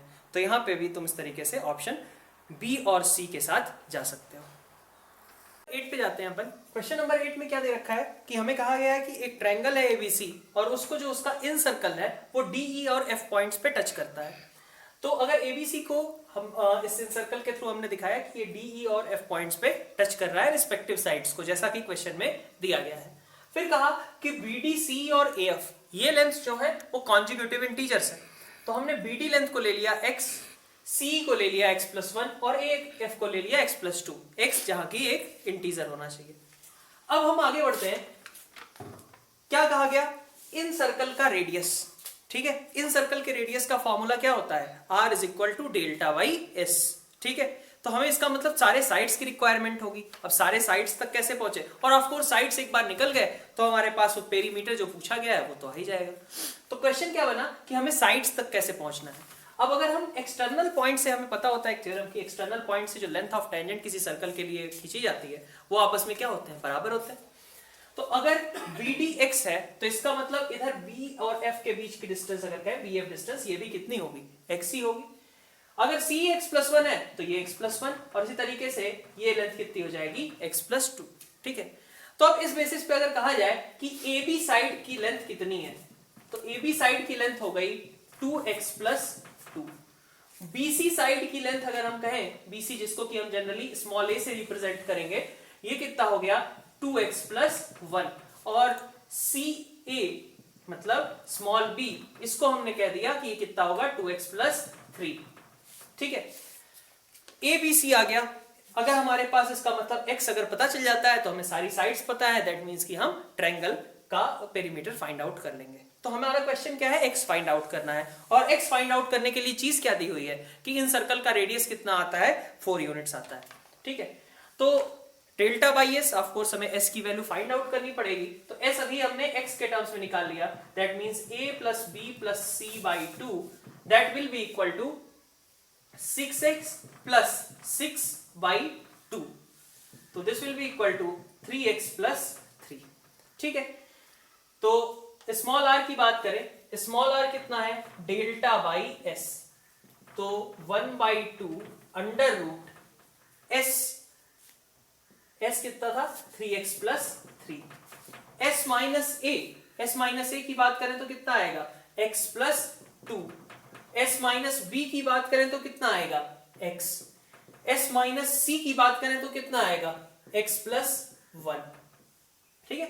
3x plus 3 minus 2x plus 2, x plus 1 divided by s कितना था 3x प्लस 3, और ये रिजल्ट कितना दिया हुआ है इसका, ये डेल्टा लिख लिया हमने 1/2 under root s minus a, s minus b और s माइनस c, और डिवाइडेड बाई हमने लिख दिया s कितना था 3x plus 3, this thing should be equal to 4। अब इस इक्वेशन से हमें x की वैल्यू फाइंड आउट करनी है, यहां से हमने एक बार x की वैल्यू फाइंड आउट कर ली तो हमारे पास रिजल्ट मिल जाएगा पेरीमीटर का। तो अब इसको अगर हम देखें यहाँ पे तो 3x प्लस 3 देखो, और यहाँ पे x प्लस 1 मतलब x प्लस 1 बाहर निकाला जा सकता है, तो हमने लिख लिया इसको हाफ इंटू x प्लस 1 मैंने बाहर निकाल लिया, अंदर में चीज क्या बचती है, यहाँ पे 3 बचेगा, और x प्लस 2 इंटू x मतलब x स्क्वायर प्लस 2x, और डिवाइडेड बाई 3x प्लस 3 मतलब 3 into x plus 1 is equal to 4। अब x प्लस 1 कैंसिल आउट हो गया, और यहाँ से हम इजिली x की वैल्यू फाइंड आउट कर सकते हैं, ठीक है। तो इस तरीके से हम इसका पेरीमीटर फाइंड आउट कर लेंगे। 9 में देखें तो 9 में हमें एक पेयर ऑफ लाइंस की इक्वेशन दी गई है, ठीक है, और इनके परपेंडिकुलर जो पेयर ऑफ लाइन बनेगी थ्रू पॉइंट 1, 1 उसका हमें इक्वेशन फाइंड आउट करना है, एक तरीके से यही क्वेश्चन है। तो ये जो गिवन लाइन है, ठीक है, अगर मुझे जो नई लाइन बनानी है उसके लिए पॉइंट मुझे पता है कि किस पॉइंट से उसको पास कराना है, तो मुझे और क्या चाहिए, स्लोप। अगर स्लोप मुझे पता चल जाता है तो इसका मतलब मुझे दोनों लाइंस की इक्वेशंस पता है, ठीक है। और स्लोप कैसे निकलेंगी, तो स्लोप के बारे में दे रखा है कि जो नई लाइंस हमें फ्रेश लाइंस बनानी है उन लाइंस की स्लोप इन लाइंस की स्लोप के परपेंडिकुलर है, यही चीज दी गई है। तो अगर मैंने मान लिया कि इसमें दो लाइंस इंक्लूडेड है L1 और L2, एक का स्लोप m1 है और दूसरे का स्लोप m2 है, तो अगर ध्यान से देखो तो ये सारी चीजों का y माइनस 2x प्लस 10 इसका क्वेश्चन में कोई यूज नहीं है, इसका बस यूज ये है कि ये कंफ्यूज करने के लिए दिया गया है। अगर अपन देखें कि m1 प्लस m2 कितना होता है तो वो minus 2h by B, m1 into m2 कितना होता है a बाई बी, उनमें x के कोफिशिएंट y के कोफिशिएंट कांस्टेंट टर्म इनका तो कोई यूज ही नहीं है। तो m1 प्लस m2 की बात अगर हम करें तो m1 plus m2 will be equal to इस केस में अगर हम देखें तो ओके ओके ओके ठीक है सर। तो इसमें अगर हम आगे देखें तो y माइनस 2x प्लस 10 का तो कोई यूज ही नहीं है। मतलब ये चीज तो कब आई होगी, जब मैंने पेयर ऑफ लाइन को इधर उधर खिसकाया होगा ओरिजिन की जगह कहीं और। तो अगर मुझे सिर्फ स्लोप चाहिए तो उसके लिए तो मुझे इतने ही पार्ट पे फोकस करना है ना, x y minus 3y square. और x y minus 3y square equal to 0 के अकॉर्डिंग मैं क्या बोल सकता हूं कि इसमें दो लाइंस इन्वॉल्व होंगी। एक का स्लोप मतलब 0 में ऐसा नहीं कह रहा कि इसको हटा करके सीधा 0 में कर दूंगा तो सेम ही लाइन बनेगी, लेकिन स्लोप तो वही रहेगी जो पहले लाइंस की थी। तो x y minus 3y square is equal to 0 के अंदर जो स्लोप्स इन्वॉल्व होंगी वो क्या क्या होंगी, यहां से अब तुम देख सकते हो। एक हो गया y कॉमन लेने के बाद x minus 3y is equal to 0। ठीक है, ये दो लाइंस हैं जिनके थ्रू कंबाइंड इक्वेशन ये बनाया जा सकता है। और इसी को फिर ओरिजिन की जगह किसी और पॉइंट से अगर पास कराने लगे तो हमारे पास ये सारी चीजें भी आने लगेंगी। लेकिन एक सिस्टम को ओरिजिन से कहीं और शिफ्ट कर दो, ठीक है, बिना उसका रोटेशन वगैरह नहीं चेंज करना है, केवल शिफ्टिंग करनी है ओरिजिन की, तो उससे कोई जो स्लोप्स हैं उन पे तो कोई इफेक्ट पड़ेगा नहीं, वो तो एज इट इज रह जाएंगी। तो मैंने यहाँ पे ये कहा कि एक लाइन कैसी होगी, एक line y is equal to 0 type की। अब y इज इक्वल टू 0 का मतलब क्या होता है कि वो x एक्सिस के पैरेलल होगी। तो एक लाइन कैसी है, वो x एक्सिस के पैरेलल है। इसका मतलब क्या हुआ, y इज इक्वल टू 0 के थ्रू कि पैरेलल टू x एक्सिस। और जो दूसरी लाइन बनेगी वो कैसी होगी, y is equal to x by 3, मतलब इसका स्लोप कितना है 1/3। अब जो मुझे नई लाइन चाहिए इसका मतलब वो कैसी होनी चाहिए, जो फ्रेश लाइंस हमें फॉर्म करनी है उन फ्रेश लाइंस के लिए उनको कैसा होना था, इन दोनों लाइंस के परपेंडिकुलर होना था। तो इसके परपेंडिकुलर जब मैं जाऊंगा, अगर कोई line parallel to x axis थी तो उसके परपेंडिकुलर जाने का मतलब क्या है कि हमें एक लाइन चाहिए जो कि पैरेलल टू y एक्सिस, और जो दूसरे वाले पार्ट में है इसके लिए मैं क्या कह सकता हूं कि दूसरी वाली जो लाइन बनेगी वो y is equal to x/3 के परपेंडिकुलर, मतलब जो नई लाइन बनेगी उसका स्लोप कितना होना चाहिए, -3। ठीक है, तो हमारे पास जो दूसरी लाइन आएगी उसका स्लोप कितना होगा, -3।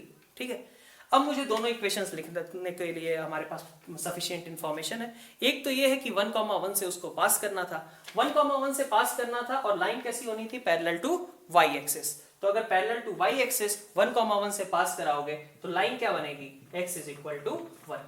ठीक है, और -3 स्लोप की लाइन अगर 1,1 से पास कराओगे तो वो लाइन की इक्वेशन क्या होगी, y minus 1 minus 3x minus 1। ये दो रिक्वायर्ड लाइंस हैं जिनका कंबाइंड इक्वेशन लिखना है। अगर पहले तो मैंने इसको सिंप्लीफाई कर लिया, y plus 3x minus 1 minus 3 मतलब 4, और दूसरी line x is equal to 1। ठीक है, तो जो कंबाइंड इक्वेशन बनेगी, combined equation that will be x minus 1 into y plus 3x minus 4 is equal to 0। यहां से अब हम सारे कोफिशिएंट्स इसके मल्टीप्लाई करके फाइंड आउट कर सकते हैं और देख सकते हैं कि क्वेश्चन में क्या आंसर बन रहा है। नंबर 10 पे जाते हैं अपन। क्वेश्चन नंबर 10 में देखो समेशन वाली चीज के बारे में, और जो क्वेश्चन में फाइनली आंसर पूछा जा रहा है उन दोनों चीजों को समझो। पहले तो 2x square plus 3x plus 4 raise to power 10। ठीक है, तो ये चीज तो क्लियर ही है कि भाई इसमें जो हाईएस्ट पावर की टर्म प्रेजेंट होगी x की पावर 20, ये मैक्सिमम पावर प्रेजेंट होगा। तो अगर मैं देखूं कि एक समेशन के फॉर्म में जो चीज लिखी गई है वो क्या है, a0 plus a1x plus a2x square up to a20 x raise to power 20, ये चीज लिखी गई है। और मुझे निकालना क्या है, a7 by a13। a7 by a13 का मतलब क्या हुआ कि इधर से अगर मैं देखूं तो a जैसे x की पावर 7 आएगा जिस नंबर पे, उसी तरीके से इधर से भी हमारे पास क्या आएगा, x की पावर 13 आएगा। अगर मैं स्टार्टिंग से 7 पे जाऊंगा तो एंड से मैं 13 पे पहुंच सकता हूं। ठीक है, 0 से 7 और 20 से 13 बात बराबर ही है। ठीक है, तो फिर से वही चीज है कि एक तरीके से हमें क्या करना है, कोफिशिएंट के पोजीशन उलट देने हैं। अब कोफिशिएंट के पोजीशन उलट करके अगर हमें कोफिशिएंट निकालना होता है तो क्या ट्रिक यूज करते हैं, जनरली अपन क्या करते हैं कि x को 1/x से रिप्लेस कर देते हैं। लेकिन अब यहां पे x को जब तुम 1/x से रिप्लेस करते हो तो थोड़ा सा इसमें से डिफरेंस हो जाता है कि x को अगर मैंने 1/x से रिप्लेस किया तो मेरे पास जो एक्सप्रेशन है वो पूरी तरीके से बदल जा रहा है। ठीक है, मुझे ऑफ कोर्स ये तो पता है कि मुझे इस तरीके से डिनोमिनेटर में x को यूज करना पड़ेगा, क्योंकि ये चीज तो अपन देख ही चुके हैं, नोट्स वगैरह में भी अपन पढ़ते ही हैं कि x की जगह पे 1/x का जनरली हम सब्स्टिट्यूट करके यूज करते हैं। लेकिन अब यहाँ पे दिक्कत हमारे पास ये हो जा रही है कि हमारा एक्सप्रेशन ही बदल जा रहा है। अब एक्सप्रेशन बदल जा रहा है तो क्या करें, अब फिर से उसी चीज को थोड़ा सा और मॉडिफाई करके अगर हम यूज करें कि x की जगह पे हम 2/x का यूज कर लें, तो अब देखो इफेक्ट क्या हो रहा है, x की जगह मैंने 2/x रखा, तो 2 इंटू 2/x का होल स्क्वायर कितना हो जाएगा 8/x square plus 6/x plus 4 raise to power 10। ठीक है, देखो अब इधर पार्ट लिखने के पहले मैं इस पे फोकस करना चाहूंगा। क्या लिख गया है यहाँ पे 8 plus 6x plus 4x square. ठीक है, देख सकते हो इधर पार्ट अभी लिखते हैं अपन, उसके पहले अपन एक बार देख लें 8 plus 6x plus 4x square raise to power 10। अब अगर मैंने 2 रेज टू पावर 10 मतलब 2 ब्रैकेट से बाहर निकाल लिया 2 रेज टू पावर 10, तो मेरे पास फिर से क्या बनेगा 2x square plus 3x plus 4 which is same as this one. ठीक है, तो ये बेनिफिट हमें मिल जा रहा है x की जगह पे 2/x सब्स्टिट्यूट करने से कि हमारे पास जो ओरिजिनल एक्सप्रेशन है वही वापस से रिपीट होकर के आ जा रही है। अब इसको जब हमने यूज किया तो मैंने चूंकि x को यहाँ पे 2/x लेफ्ट साइड में रखा है, राइट साइड में भी रखना पड़ेगा, तो a0 as it is a1 into 2/x plus a2 into 4/x square, और इसी तरीके से लास्ट में a20, ठीक है 2/x रेज टू पावर 20, इस तरीके की टर्म बन गई। ठीक है, और यहां पे इसको मैंने एक और टर्म रह जाएगी तुम्हारे पास x raise to power 20 is equal to a0 a1 2/x a2 4/x square plus a20 2 raise to power 20 upon x raise to power 20। अब x की पावर 20 से हमने क्रॉस मल्टीप्लाई कर दिया, तो हमारे पास इधर बचता है 2 रेज टू पावर 10 बाहर निकालने के बाद 2x square plus 3x plus 4 raise to power 10 is equal to, इधर कितना आ जाएगा a0 x raise to power 20 plus a1 into 2 x raise to power 19 a2 4 2 square लिख दिया मैंने, और into x raise to power 18 और इस तरीके से a20, ठीक है, और इंटू 2 रेज टू पावर 20, ये टर्म आ जाएगी। तुम अब देख सकते हो कि अगर मैं 2 रेज टू पावर 10 से डिवाइड कर दूं इस साइड में, तो जो मेरे पास राइट साइड की टर्म बननी चाहिए वो सेम होनी चाहिए जो यहां पे दिख रही है। बात सही है, क्योंकि यहां भी 2x square plus 3x plus 4 raise to power 10 का एक्सपेंशन लिखा गया है, उसी को लिखने का एक दूसरा तरीका यहां से जनरेट हो गया है। अब फिर से मैं यहां पे चाहूंगा कि कोफिशिएंट्स कंपेयर कर लिए जाए। क्या फायदा हुआ हमारे पास, ध्यान से देखो तो लोकेशन चेंज हो गई, x20 जो था वो a20 के साथ था, अब वो a0 के साथ है। यहां पे देख सकते हो a1x था, अब वो कहां पे आएगा, इसके जस्ट पहले a19 पे आएगा। यहां पे तुम हर एक टर्म मतलब पोजीशन एक तरीके से सीरीज बिल्कुल उल्टे ढंग से एक्सपैंड हो चुकी है। ठीक है, अब हम कोफिशिएंट अगर कंपेयर करने जाते हैं तो कोफिशिएंट कंपेयर करते टाइम पे अपन देखें यहां पे जो हमारे पास x की पावर 7 का कोफिशिएंट होगा वो कितना होगा a7। तो यहां पे भी x की पावर 7 का जो भी कोफिशिएंट होगा, भले ही किसी फॉर्म में अलग लिखा हुआ है, बट उसकी भी वैल्यू क्या होनी चाहिए, a7 के बराबर ही होनी चाहिए। तो इस अब यहां पे अगर मैं देखूं कि x की पावर जैसे 7 का कोफिशिएंट क्या आएगा, तो x की पावर 7 का कोफिशिएंट की हम बात करें अगर, तो x की पावर देख सकते हो इसी पैटर्न को फॉलो करते हुए कि x की पावर 19 है 2 रेज टू पावर 1, x की पावर 18 है तो 2 स्क्वायर, तो x की पावर जब 7 होगा तो इसका मतलब वहां पे कितना आएगा 2 रेज टू पावर 13 आएगा। ठीक है, 2 प्लस 18 19 प्लस 1, इस तरीके का ही पैटर्न है ना।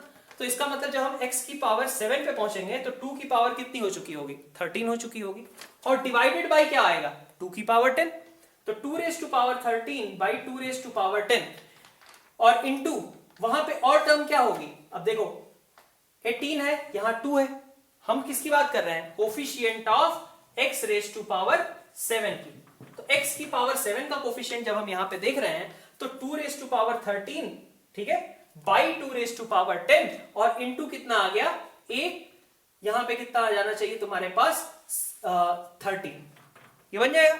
ठीक है, इस a13 के लिए भी यही पैटर्न फॉलो करके देख सकते हो, ये जब 1 था यहाँ 19 था, यहाँ 2 था तो 18 था, तो जब हम x की पावर 7 की बात कर रहे हैं तो a कितना आएगा 13 आएगा। यहां पे हमारे पास x की पावर 7 के कोफिशिएंट की बात करें तो यहां कोफिशिएंट ऑफ x की पावर 7 कितना था, a7 था सिंपली। सो a7 और ये चीज, ये दोनों आपस में कैसी होंगी, बराबर होंगी।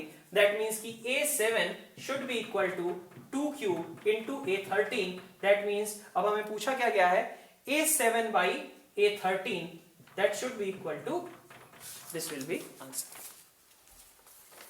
क्वेश्चन पे चलते हैं अपन, क्वेश्चन नंबर 11। क्वेश्चन नंबर 11 में क्या दे रखा है कि 25 factorial upon x into x plus 1 x plus 2 up to x plus 25 तक गया है, इज इक्वल टू, क्या करना था, इधर समेशन के फॉर्म को भी एक्सपेंड करके अगर लिखो तो सबसे पहले r इक्वल टू 0 से स्टार्ट हो रहा है, i इक्वल टू 0 से, तो in fact a0 upon x plus a1 upon x plus 1 a2 upon x plus 2 और अप टू इसी तरीके से a25 तक जाना है हमें, x प्लस 25, ये बन गया। अब पूछा जा रहा है कि sum of digits of number a24। तो a24 तक जाने के लिए अपन क्या करेंगे, अगर मैं सिंपल सी बात करूं कि एक तरीके से पार्शियल फ्रैक्शंस में जैसे ब्रेक करते हैं उसी की बात की जा रही है, और अगर हम इसको सिंप्लीफाई करके लिखें इवन एलसीएम वगैरह ले करके, तो तुम देख सकते हो राइट साइड से एलसीएम कितना आएगा, x plus 1 up to x plus 25, जो कि मैं कह सकता हूं इसके साथ कैंसिल आउट हो जाएगा। फिर मैं अगर इसको सिंप्लीफाई करके लिखता हूं तो इधर लिखा हुआ है 25 factorial is equal to a naught into, इसके साथ क्या क्या टर्म होगी, x plus 1 x plus 2 up to x plus 25। Next a1 के साथ क्या टर्म होगी, ठीक है, यहां पे x होगा, x प्लस 1 नहीं होगा, ठीक है, x के बाद x प्लस 2 आएगा और उसके बाद x प्लस 25 तक की टर्म्स रहेंगे। मुझे जिस पे जाना है उस पे फोकस अगर मैं करूं तो वहां पे क्या है, a24 के बारे में कहा गया है। तो a24 में ऑफ कोर्स देख सकते हो a0 था तो x प्लस 0 नहीं था, a1 था तो x प्लस 1 नहीं था, तो a24 आएगा तो x प्लस 24 नहीं होगा, बाकी हर एक टर्म प्रेजेंट होगी। तो x plus 1 up to x plus 23 और उसके बाद हमारे पास होगा 24 नहीं आएगा, और यहीं पे इस क्वेश्चन का क्लू भी लाई करता है। a25 की बात करें तो उसमें x प्लस 1 से लेकर के x प्लस 24 तक के टर्म्स प्रेजेंट होंगे। तो ध्यान क्या देना है कि हर एक कोफिशिएंट के साथ उसके करस्पॉन्डिंग एक टर्म मिसिंग है।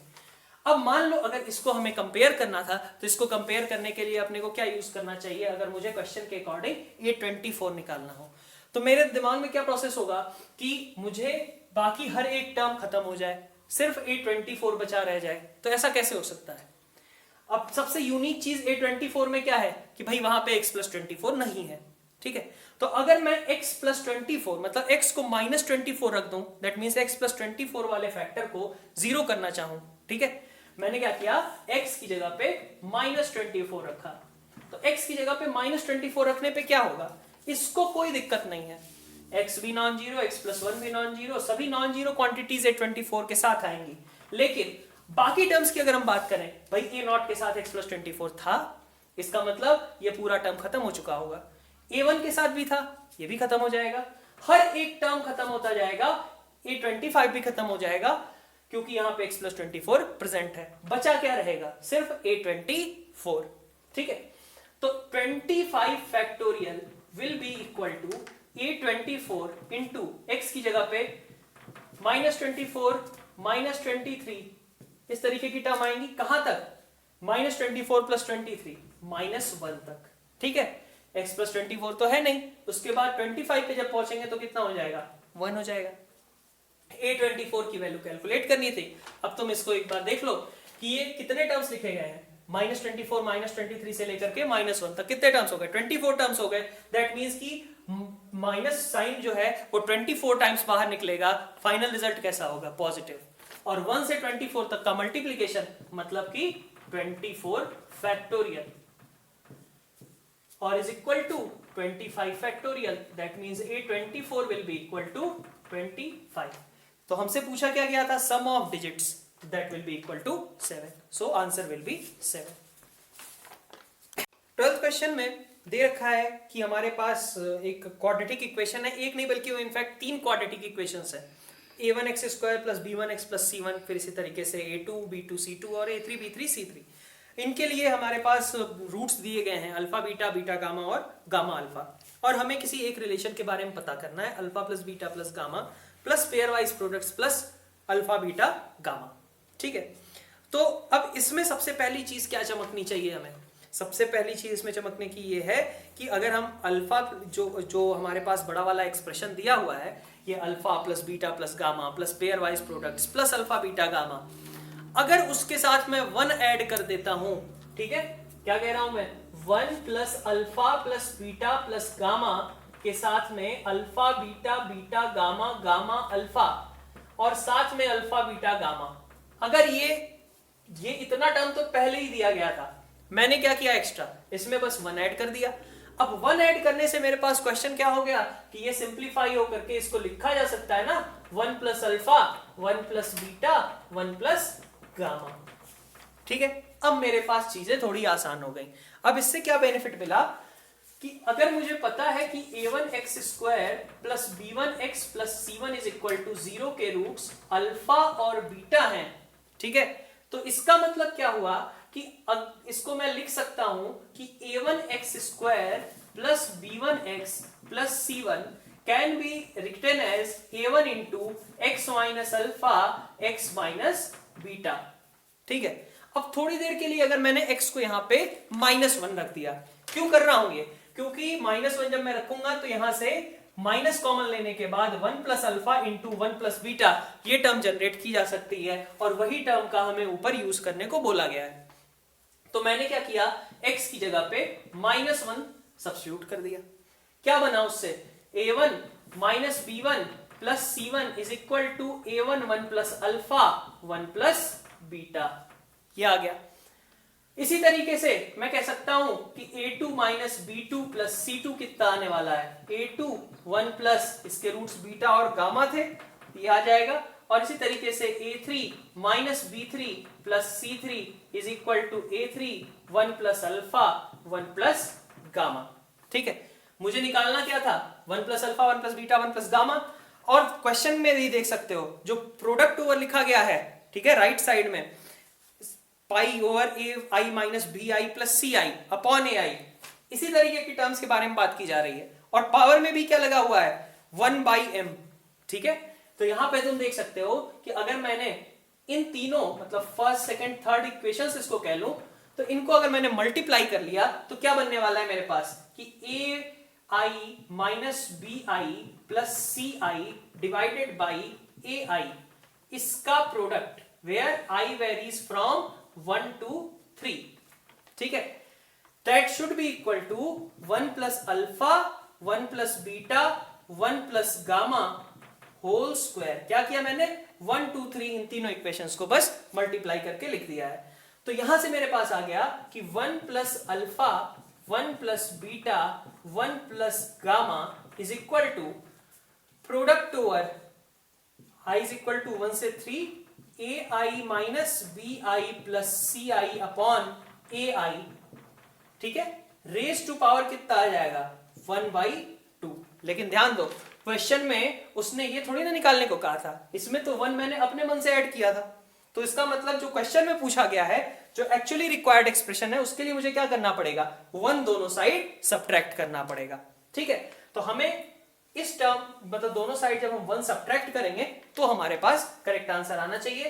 तो इसका मतलब जो हमें पूछा गया है, in fact summation alpha plus summation alpha beta, ठीक है, plus alpha beta gamma, that will be equal to this whole expression raise to power 1/2 minus 1।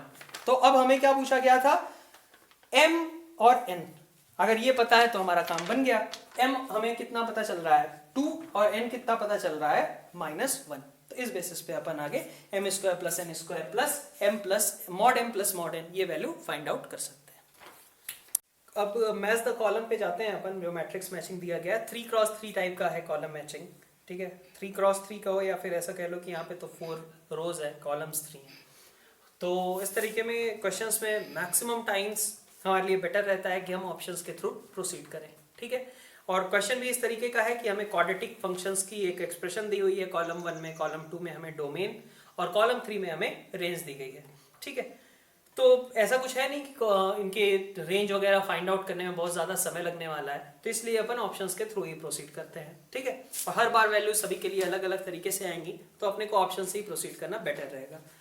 तो अगर मैं 13 क्वेश्चन पे जाता हूं, इसका ए ऑप्शन मैंने चेक किया। ठीक है, तो ए ऑप्शन में हमारे पास क्या आ रहा है कि पहला 1 3 क्यू लिया गया है।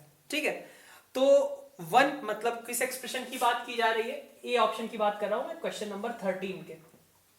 ठीक है, क्या कहा गया, y is equal to x square plus x plus 1। ठीक है, डोमेन मुझे क्या दिया गया, इसका क्लोज्ड इंटरवल -1 से 1, और इस इंटरवल में मुझे इसका रिजल्ट चाहिए कि इसका रेंज कितना आता है। तो मुझे रेंज निकालने के लिए क्या करना होता है, सबसे पहले मैं देखता हूं, खास करके क्वेश्चन कैसा है, रिस्ट्रिक्टेड डोमेन का है कि x हमारे पास रिस्ट्रिक्टेड है -1 से 1 तक, ऐसा नहीं है कि x बिलोंग्स टू r। तो x square plus x plus 1 है, इसके लिए सबसे पहले हम क्या करते हैं, कैलकुलेट करते हैं क्या, -b/2a। तो कैलकुलेट किया मैंने -b/2a which is equal to -1/2, and this -1/2 is an element that belongs to this set -1 to 1. So -1/2 which is an element of -1 to 1. अब इसका मतलब क्या हुआ कि मुझे -1 और 1 की तो टेंशन लेनी ही है, लेकिन -1/2 चूंकि ये भी इस इंटरवल में प्रेजेंट है, इसलिए इसकी भी टेंशन लेनी पड़ेगी। अगर मैं इसको थोड़ी देर के लिए fx से रिप्रेजेंट कर देता हूं, तो रेंज लिखने के लिए 3 चीजों के बारे में मुझे कंपैरिजन करना होगा। एक होगा -12, एक f ऑफ -12, एक होगा f ऑफ -1 और तीसरा होगा f ऑफ 1। तो मैंने f ऑफ -12 निकाला। f ऑफ -12 जब मैंने निकाला तो इसकी वैल्यू कितनी आने वाली है, 3/4। ठीक है, क्या -1/2 यहां पे रख के देख सकते हो कि वैल्यू कितनी हो जाएगी, 3/4। फिर f ऑफ -1 निकाला तो वैल्यू कितनी हो जाएगी, 1 -1 प्लस 1, और f1 निकाला तो वैल्यू कितनी हो जाएगी, 3। ठीक है, तो इसका मतलब रेंज कितना आने वाला है इसका, 3/4 से 3, विच इज क्यू ऑप्शन।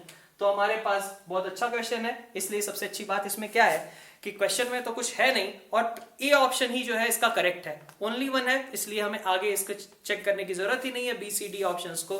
तो एक तरीके से एग्जामिनर ने यहाँ पे तुम्हारे ऊपर कृपा ही की है कि ए ऑप्शन में तुम्हें सीधा आंसर दे दिया है, ज्यादा आगे कुछ कैलकुलेशन करने की रिक्वायरमेंट नहीं बची है।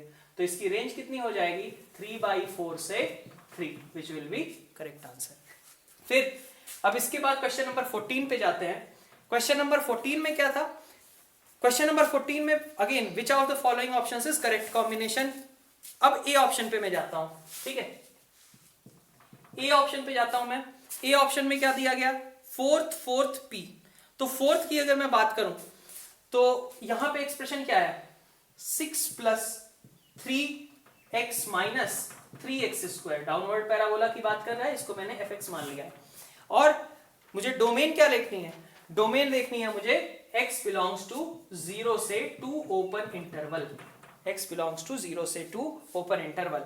और इस समय मुझे कहा जा रहा है कि रेंज फाइंड आउट करो। ठीक है, तो मुझे फिर से अगेन वही रिस्ट्रिक्टेड डोमेन का क्वेश्चन है, मुझे -b/2a तो निकालना ही पड़ेगा। तो -b/2a जब मैंने निकाला तो -b/2a कितना हो रहा है, -3 डिवाइडेड बाई, इधर से कितना आ जाएगा, 2 × -3, तो यहां से 2 × -3, that will be equal to 1/2। तो ये 1/2 दिख रहा है कि ये मेंबर है इस सेट का 0 से 2 का, तो इसका मतलब कि हमें इसकी भी चिंता करनी है, 0 की भी चिंता करनी है और 2 की भी चिंता करनी है। तो f of half, f of 0 और f ऑफ 2, ये तीनों चीजें मिलकर के हमारा रेंज डिसाइड करेंगे। अब तुमने हाफ रखा तो वैल्यू कितनी बन रही है, देखो 6 + 3/2 दैट मींस 15/2 -3/4। तो 15/2 -3/4 मतलब कितना हो गया, 27/4। ये वैल्यू कितनी आ रही है, 27/4। f ऑफ 0 की बात करें तो that is nothing but 6। f2 की बात करें तो 6 + 6 12 -12 दैट इज 0। तो मिनिमम वैल्यू इन तीनों में क्या दिख रही है, 0, और मैक्सिमम वैल्यू कितनी दिख रही है, 27/4। तो ए ऑप्शन में दिया गया था फोर्थ पी क्या है, ये तो नहीं है 0 से 27/4, इसका मतलब ए ऑप्शन रॉन्ग है। बी ऑप्शन पे जाते हैं, ये ऑप्शन करेक्ट है क्योंकि यहां पे r 0 से 27/4 यही दिया गया है। तो इसका मतलब ए ऑप्शन तो इनकरेक्ट था, लेकिन बी ऑप्शन हमारा यहां पे करेक्ट हो जाएगा 14th क्वेश्चन के लिए। फिर 15th क्वेश्चन पे जाते हैं अपन, ठीक है। 15th क्वेश्चन में क्या था, अब यहां पे क्वेश्चन पे पहले ध्यान दो, अगर अपन जल्दबाजी में अगर निकल गए आगे तो ये क्वेश्चन गलत हो जाएगा, बहुत टाइम वेस्ट करोगे, मे बी उसके बाद रियलाइज हो जाए। क्वेश्चन में क्या कहा गया, which of the following option is not correct combination, ठीक है। तो इसमें जो भी सही मिलता है उसको मार्क नहीं करना है। फिर हम जब क्वेश्चन नंबर 15 पे देखें तो पहला ऑप्शन मैंने ए चेक किया, ए ऑप्शन में मेरे पास क्या आया, ए ऑप्शन में मेरे पास है 1 3q, तो 1 यही है, y is equal to x square plus x plus 1।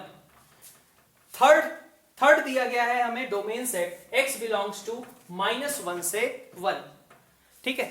Vertex फिर से हम पहले भी निकाल चुके हैं कि इसका -b/2 है, कितना आने वाला था, -½ आने वाला था, और ये रेंज है, ठीक है। तो एनीवे चूंकि हमने वैसे ए ऑप्शन चेक करने की जरूरत भी नहीं है, क्योंकि मैंने जब 13 में ए को करेक्ट बोला है तो ऑफ कोर्स वही चीज 15 का ए भी तो सेम ही चीज लिखी गई है 1 3q, तो इसका मतलब कि ये तो करेक्ट है और हमें मेंशन क्या करना है, नॉट करेक्ट। तो इसका मतलब ए ऑप्शन हमें कंसीडर करने की जरूरत ही नहीं है, इनफैक्ट हमें इस पे टाइम वेस्ट नहीं करना चाहिए। 13 में हमारा ए ऑप्शन और 15 का ए ऑप्शन सेम ही चीज दिखा रहे हैं, तो इसलिए ये तो 15 का ए जो है वो तो करेक्ट है, लेकिन ध्यान रहे हमें करेक्ट मेंशन नहीं करना है। फिर हम बी ऑप्शन पे जाते हैं, ठीक है, इसको लिखने का कोई मतलब ही नहीं रहा, ए ऑप्शन करने की जरूरत ही नहीं है हमें। फिर बी ऑप्शन पे जाते हैं अपन, बी ऑप्शन में क्या कहा जा रहा है, बी ऑप्शन में 2 1 s की बात की जा रही है। 2 क्या है, fx लिख लिया मैंने इसको, x square plus 2x plus 5, और 1 क्या है, डोमेन x बिलोंग्स टू 1 से 5। अब इसका अगर मैं -b/2 निकालता हूं तो ये वैल्यू कितनी हो जाएगी, -1 के बराबर। कोई मतलब ही नहीं है, -1 तो 1 से 5 के बीच ला ही नहीं करता, तो मुझे -1 के बारे में सोचना ही नहीं है। मुझे क्या सोचना है, f1 और f5। f1 के बारे में देखा कि f1 कितना दे रहा है 8, f5 कितना दे रहा है 25 प्लस 10 35 प्लस 5 40। तो यहां पे रेंज हमारे पास क्या आनी चाहिए थी, 8 ओपन 40 क्लोज्ड, और हमारे पास एस ऑप्शन कुछ इसी तरीके का दिया हुआ है 8 ओपन 40 क्लोज्ड। इसका मतलब कि बी ऑप्शन भी करेक्ट है, तो हम इसे मार्क नहीं करेंगे। फिर सी ऑप्शन पे जाते हैं, सी ऑप्शन में क्या है 3 2 r, अब 3 पे गए अपन, यहां पे क्या था fx 3x square -5x plus 2, इसका भी मैंने -b/2 सोच ही लिया क्योंकि हर बार रिस्ट्रिक्टेड डोमेन में ही क्वेश्चन पूछा जा रहा है, तो ये हो गया मेरे पास 5/6, और इसके साथ मेरे पास 2 क्या दिया गया है, डोमेन 0 से 1, ठीक है, x बिलोंग्स टू 0 से 1, ये दिया गया है मुझे क्वेश्चन। तो 5/6 मेंबर है, हाँ मेंबर है, इसका मतलब मुझे 5/6 पे भी देखना है, 0 पे भी देखना है और 1 पे भी देखना है। तो मैं f ऑफ 0 चेक करूंगा, f ऑफ 5/6 चेक करूंगा और f ऑफ 1 भी चेक करूंगा, इनके अकॉर्डिंग मेरा फाइनल आंसर आना चाहिए। तो f0 की वैल्यू कितनी आती है 2, 5/6 की वैल्यू कितनी आती है 3 इंटू 25/36 मतलब 25/12 माइनस 25/6 प्लस 2, ठीक है, इसको अभी सिंप्लीफाई कर लेंगे अपन, और f1 कितना आएगा 3 + 2 - 5 विच इज 0। अब इसको सिंप्लीफाई करके तुम देखो तो क्या बन रहा है, -25/12 हो जाएगा यहां से प्लस 2, तो तुम्हारे पास आ गया -1/12, तो हमारे पास -1/12 है, 2 है और 0 है, तो मिनिमम वैल्यू -1/12, मैक्सिमम वैल्यू 2, ये रेंज आनी चाहिए थी। लेकिन इसका मतलब इसका करेक्ट ऑप्शन क्या होना चाहिए था, P होना चाहिए था, ठीक है। लेकिन हमें क्वेश्चन में क्या दिया है, सी ऑप्शन में 3 2 r, इसका मतलब ये 3 2 P होना चाहिए था, R होने की वजह से ये ऑप्शन क्या हो गया, रॉन्ग हो गया। इसका मतलब कि हमारे पास सी ऑप्शन जो है मेरा, वो सी ऑप्शन इनकरेक्ट है और हमें इनकरेक्ट ही मेंशन करना था, तो इसलिए अपन सी ऑप्शन को मार्क कर देंगे, ठीक है। तो इस तरीके से हम देख सकते हैं 13 का आंसर ए, 14 का आंसर बी और 15 का आंसर सी हो जाएगा, ठीक है। नेक्स्ट मैट्रिक्स मैच 16 to 18 के बारे में अगर बात करें तो 16 to 18 वाली जो मैट्रिक्स मैच है, यहाँ पे जो कॉलम 1 है इसमें दे रखा है इसने कोनिक, ठीक है, वो कोनिक कभी पैराबोला है, कभी सर्कल है, कभी हाइपरबोला है, कभी इलिप्स है, ठीक है। कॉलम 2 में हमारे पास पॉइंट्स दे रखे हैं और कॉलम 3 में वहीं पे दिया हुआ है हमारे पास कि chord of contact of pair of tangents, ठीक है, पेयर ऑफ टेंजेंट्स नहीं, कॉर्ड ऑफ कॉन्टैक्ट, ठीक है, उसकी इक्वेशन दे रखी है और हमें करस्पॉन्डिंग मैचिंग करना है। तो अगेन जैसा हमने पिछले मैट्रिक्स मैच के लिए किया 13 to 15 के लिए, उसी तरीके से यहाँ भी ऑप्शंस के थ्रू प्रोसीड करेंगे। तो सबसे पहले अपन ए ऑप्शन की बात करते हैं 16 क्वेश्चन नंबर लेकर के। तो 16 क्वेश्चन नंबर में ए ऑप्शन की अपन स्टार्ट लेते हैं। तो ए ऑप्शन में क्या था, 1 3 C। अब 1 क्या है, सर्कल की इक्वेशन है, और 3 0,0 और उससे हमें सी एक इक्वेशन फॉर्म करनी है जो कि कॉर्ड ऑफ कॉन्टैक्ट हो। तो कॉर्ड ऑफ कॉन्टैक्ट की इक्वेशन निकालने का तरीका क्या होता है अपने को पता होना चाहिए, वैसे सभी को पता ही होगा, T = 0। तो कॉर्ड ऑफ कॉन्टैक्ट की इक्वेशन क्या होती है, T = 0, ठीक है। अब मैं जो ये दिया गया है कर्व, इस स्पेसिफिक कर्व की अगर मैं बात करूं तो स्पेसिफिक कर्व क्या है, सर्कल है। तो इसका T क्या लिखोगे, x h प्लस y के minus 2 into x plus H by 2, सही है, -2 y plus k by 2 plus क्या लिखोगे 1 = 0, ठीक है। इतनी बात, ये T = 0 इस तरीके से इस सर्कल के लिए लिखना चाहिए, ठीक है। अब पहला ऑप्शन जो दिया गया, पहला ऑप्शन क्या दिया गया, 1 3 C, ठीक है, 1 3 C। अच्छा, अगर तुम ध्यान से देखो, वैसे इसमें थोड़ा और क्वेश्चन नंबर 16 में तो मेरे पास A C और D ये जो तीन ऑप्शंस दिए गए हैं वो तीनों इसी सर्कल पे रिलेटेड हैं, केवल पॉइंट मुझे बदलने हैं, ठीक है। एक बार मुझे A ऑप्शन के लिए 0,0 वाला पॉइंट लेना है, C ऑप्शन के लिए मुझे अगेन 0,0 वाला पॉइंट लेना है, और D ऑप्शन के लिए मुझे 1,-1 वाला पॉइंट लेना है। तो मैं सर्कल के सारे ही एक साथ निकालने का ट्राई करता हूं। तो मेरे पास आ गया 0,0 के रिस्पेक्ट में अगर मुझे लिखना था ए ऑप्शन को ट्राई करते हुए, तो x into 0 plus y into 0 -2 into x by 2 -2 into y by 2 plus 1 = 0। That means कि x प्लस वाई = 1। और ये तो बहुत अच्छी बात यहाँ पे फिर से है क्वेश्चन में कि हमने 16 की ए ऑप्शन को चेक किया, लेकिन हमें पता चल गया कि 16 का सी ऑप्शन जो है वो करेक्ट है, मतलब हमें क्वेश्चन को आगे करने की जरूरत ही नहीं है और ये ऑप्शन अपना सी सीधा करेक्ट हो जाएगा। तो ये भी फॉर्चुनेटली हमारे पास बहुत ज्यादा कुछ कैलकुलेशन करने की रिक्वायरमेंट नहीं आई, हर ऑप्शन को चेक नहीं करना पड़ा, पहला ही चेक करते ही साथ हमारे पास क्वेश्चन का रिजल्ट क्लियर हो गया। नेक्स्ट अपन 17th क्वेश्चन नंबर पे चलते हैं। 17th क्वेश्चन में क्या कहा जा रहा है, अब इसमें भी मैं स्टार्ट करता हूं ए ऑप्शन से। ए ऑप्शन में फिर से क्या है, 2 4 B, ठीक है। 2 क्या है, एक पैराबोला की इक्वेशन है, इसका अगर मैं T = 0 लिखूंगा तो मेरे पास क्या आएगा, XH minus 4 y plus k by 2 = 0, यही लिखोगे। अब इसका जो फोर्थ पार्ट है 1,-1 पॉइंट के रेफरेंस में पूछा जा रहा है, तो 1,-1 का मतलब हुआ, सॉरी 1,-1 मतलब ये हो जाएगा कुछ, और इक्वेशन क्या बन गई, x - 2 y - 1 = 0। That means x - 2y + 2 = 0, ठीक है।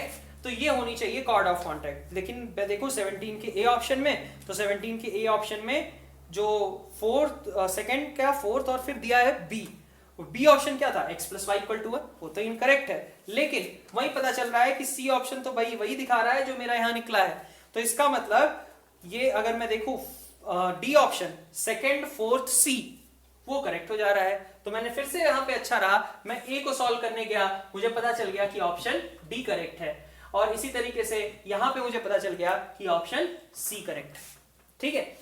फिर अपन क्वेश्चन नंबर 18 पे जाते हैं। क्वेश्चन नंबर 18 में देखो, 18 में अब सबसे पहले ए ऑप्शन की फिर से अगर बात करें हम, तो 18 के ए से स्टार्ट किया हमने, एक हाइपरबोला की इक्वेशन दी हुई है 9x² - y² = 1, और इसका बन क्या जाएगा, t = 0, 9xh - yk = 1, ये बन जाएगा। किसके रेफरेंस में मुझे देखना था, लेकिन सेकंड पॉइंट के रेफरेंस में। सेकंड पॉइंट क्या था, 1,1 था, 1,1 के रेफरेंस में क्या बनेगा, ये 9x - y = 1, बहुत सिंपल सा छोटा सा इक्वेशन बन गया।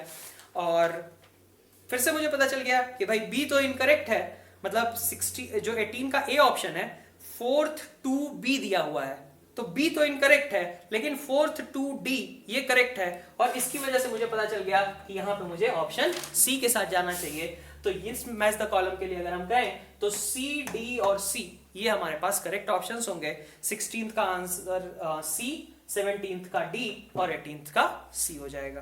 तो फॉर्चुनेटली हमें पूरे क्वेश्चन में फिर से, जैसा हम पिछले मैट्रिक्स मैच में देख रहे थे, कोई खास कैलकुलेशन करने की जरूरत नहीं पड़ी। अपन पहले एक दो ऑप्शंस ट्राई कर रहे थे और उससे हमारा पूरा क्वेश्चन क्लियर हो जा रहा था। तो वही चीज सेम सिचुएशन यहाँ पे भी है। कुछ क्वेश्चन को इस तरीके से फ्रेम किया गया है कि हमें कैलकुलेशन करने की जरूरत कम से कम पड़ रही है। ओके, तो ये इनके ऑप्शन C, D और C हो जाएंगे।